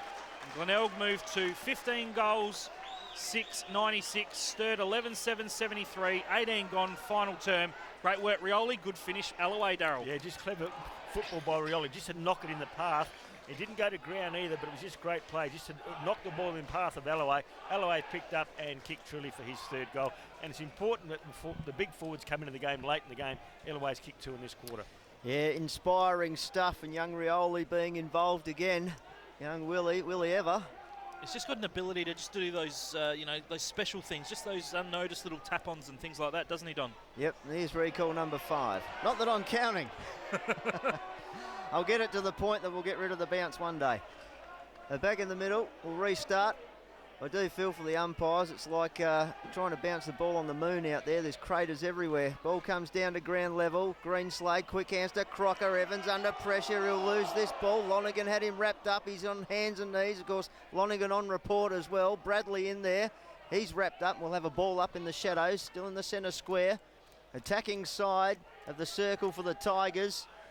They lead now by 23 points. They put the game beyond doubt. In a good final quarter, the Double Blues unfortunately out on their feet and out of numbers. Penfold got a hand pass across to Leanett, who just leant back on that one. Well, it evaded Agnew, the bounce of the ball, but it found Nicholson, who goes back to Joseph, steadies, goes back to Nicholson by foot, takes the mark, quick to play on. He's got Merritt for him at true half-back. He goes across the ground now, the switch is on, and here's Howard. Howard with the left boot. Spots up, nice pass, finds Jolly. Good game from him today. Solid performance from the solid youngster. He goes with a good kick though, but it was well read by Jonas, who goes over the top of it, sits for Hanson. He kept his eye on the ball, under pressure from Jolly. Will it sit here for Jonas again? Hanson getting involved. If he can quick hands this time, he can. Can he run away from the tackle? No. Merritt this time, he's got him. Well, he got caught once in the last quarter, Darryl, and Merritt this time. Great tackle. Yeah, just did not stop running. If Hanson had got past him, it would have been an open goal, but great chase and tackle. Of course, we know, yeah. He's actually knocked threw him down to the ground pretty hard and has winded him. So yeah, and he suffered that big knock as well in the 3rd quarter, I think it was, Ben Hanson. He wasn't looking too good, and he's out on his feet at the moment, Hanson. Yeah, they just about run their race, the Double Blues. Merritt. He's kicked to a pack contest. Kurt's got the hand pass inboard to Battersby. He got it to Crocker right back over the top there. Evans went one way, then the other. Freed the arms. Nice kick inside 50. Who's he got there?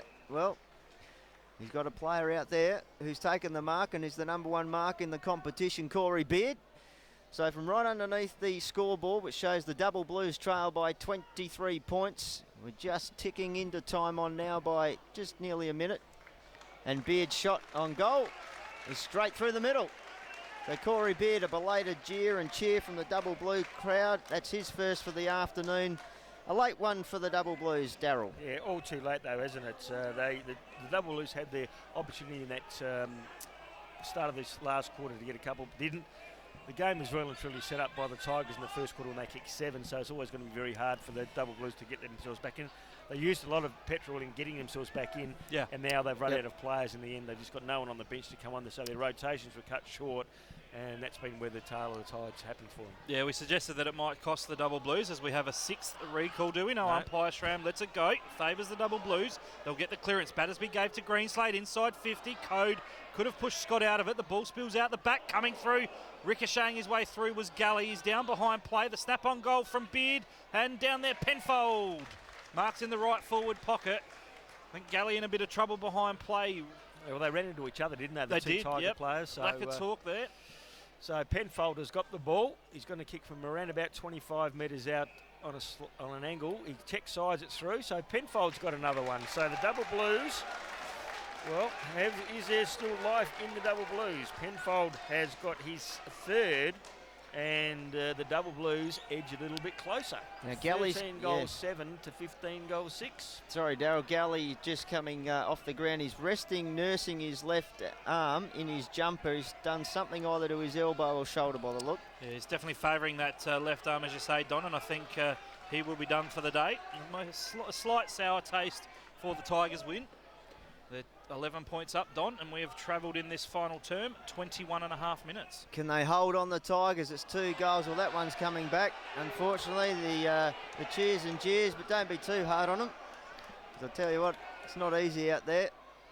Tap down from Kurtz, well read by Greenslade, popped over the top to Crocker from the centre square. He unloads to the hot spot. 1-2, Mark not forthcoming. Page driving through. Howard did well for the Tigers. His kick nearly taken by Battersby.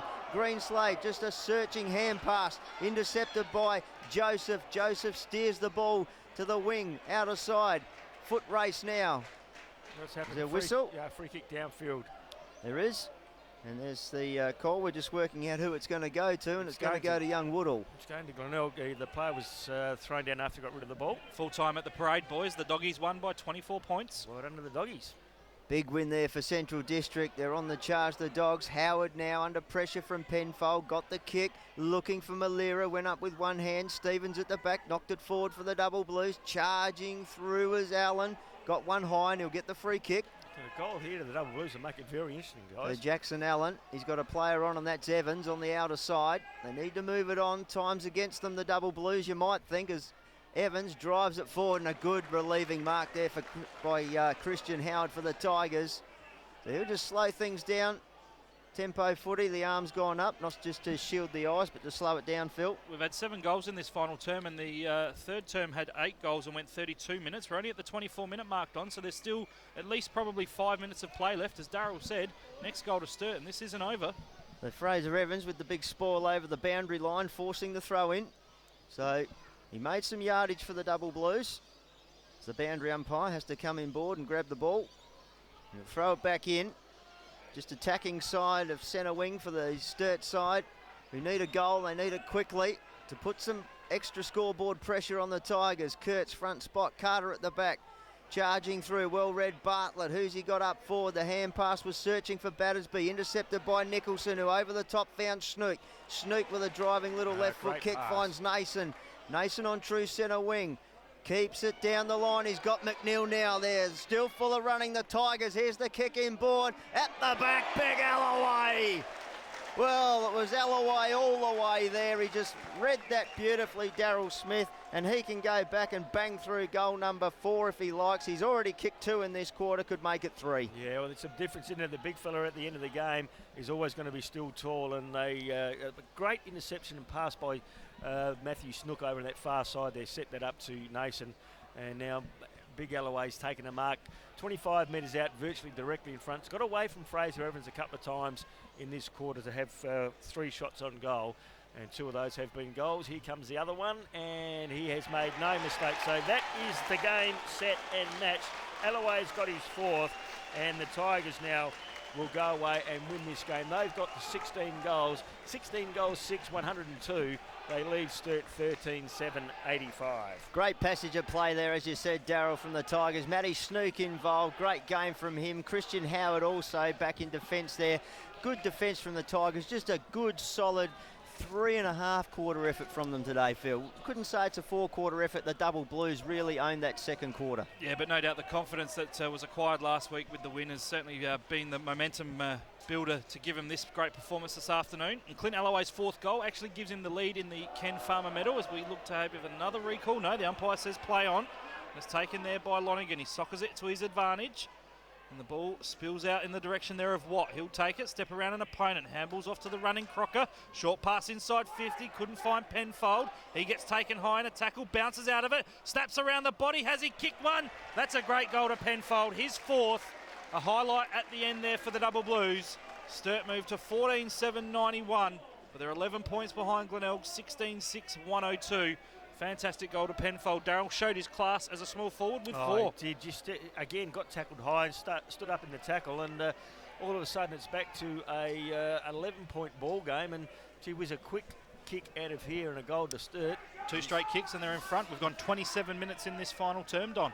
Penfold bobbing up there like a little jack in the box as the goal umpire at the primary school end coming out to sort out a bit of a fracas down there. Is back in the middle from the clearance. A chance now here for Watt. He's wrapped up by Lonergan in a spearing tackle. Guess who? Scott and Code at it again. No surprises there. As we're from the ball up, Kurtz with the tap down. Lonergan tried to hack it out. Bradley with one arm held, got the ball away. Harms now here with a chance in front of him. He was taken high, I thought, by Alloway. No, said the umpire, was in the side. And we'll have a ball up there right on the Edge of the centre square. Glenelg's attacking end. Joseph and Code going at it, and then behind play, Scott and Beard at it. Meanwhile, fair bit going on too, guys. Play back here. Carter with the tap down. McNeil wrapped up, going nowhere, so another stoppage. The umpire want to keep it moving pretty quickly, get the boys focused back on the footy. As he does, Kurtz and Carter. Kurtz wins it down. Battersby, nice hand pass, gave it to Crocker. They've been working nicely in tandem. The kick's not that good. Howard, that man again, is playing that good swing defender role. Joseph was taken after he kicked it, but not before it's gone out of bounds on the full. So the Double Blues have the chance here. They go inside 50. The lead's on, the mark's on. Corey Beard, well, he kicked one from a similar spot only a few minutes ago. He plays on. The big, big bomb is home. Gee whiz. His second. The late charge is on. The Double Blues move to within 5 points, and there's still time. Unbelievable stuff here. Corey Beard from outside 50 under the scoreboard just went bang, and it's kicked truly. So all of a sudden we have got a 5-point ball game, and we've got probably a couple of minutes to go, guys. So you just never know what happens in these sort of games. 28.5 minutes gone in the final term. As we said earlier, the third term went 32.5 minutes. Glenelg have got virtually everybody back. Clint Alloway's gone down into the forward line. There's only Jack Stevens and Terry Malera in the forward line for the Bays. So we're in the middle. Umpire Zaboro throws it. The first clearance here will be critical. Carter knocks it to the advantage there of McNeil. Bumped off the footy. Well, good work Battersby. Kicks it to left half forward outer side. Leading the opponent there to the ball was Nicholson. Good pressure. Penfold though. He's forced the turnover, Darryl. Great pressure. Out of bounds on the full. On the centre wing, outer side. They've got to get it in long and quick. James Watt with the helmet will play on quickly. Bang it inside 50. Down there, Alloway. Takes the strong mark. He's just going to slow the tempo down now. He'll look to play keepings off. 30 from defensive goal. Players down there, they should be able to keep it off. So Yeah, good coaching. 30 minutes gone in this final term. Alloway will kick it out of defensive 50. Good work down there, McGinty. Bradley just fists it over the boundary line. Sturt players wanting deliberate. Umpire said nothing doing. You'd be brave umpire to pay that, wouldn't it? Absolutely. So centre wing outer side, just probably 20 metres to the advantage of the Tigers, of the Double Blues rather. They're 5 points behind, 31 gone in this final term. Ball thrown in. Carter hit it down to a dangerous position. Good work down there, Jolly though. Kicks it forward. There's the siren, Glenelg, hang on. A 5-point victory to the Tigers. Back-to-back wins for Glenelg. A thrilling finish. Full credit to the Double Blues. They didn't give up. But in the end, final scores see Glenelg 16-6-102. 5-point victors over Sturt, 15-7-97. A great contest here in SANFL IGA League Round 12. And Darryl Smith, you have the goal kickers. I do. Both sides managed to kick 4 goals, 1 in that last quarter. And the Tigers led by 41 points at quarter time, 17 at half, 5 at 3/4, and ended up running out victors by 5 points. Yeah, look, a tough performance. The Double Blues, they were battered, they were bruised Double Blues. They hung in there, but the Tigers, to their credit, somehow manufactured the win when they were challenged. They certainly came back. They showed a lot of intestinal fortitude. They were a man down themselves. As we see Galley here all strapped up with ice on the shoulder. The Double Blues were down to next to nothing, but they showed some great character, some great fight today. But they just couldn't get the 2 points, and that really does seal the deal on season 2015 for them. Yeah, it certainly does. Goal scorer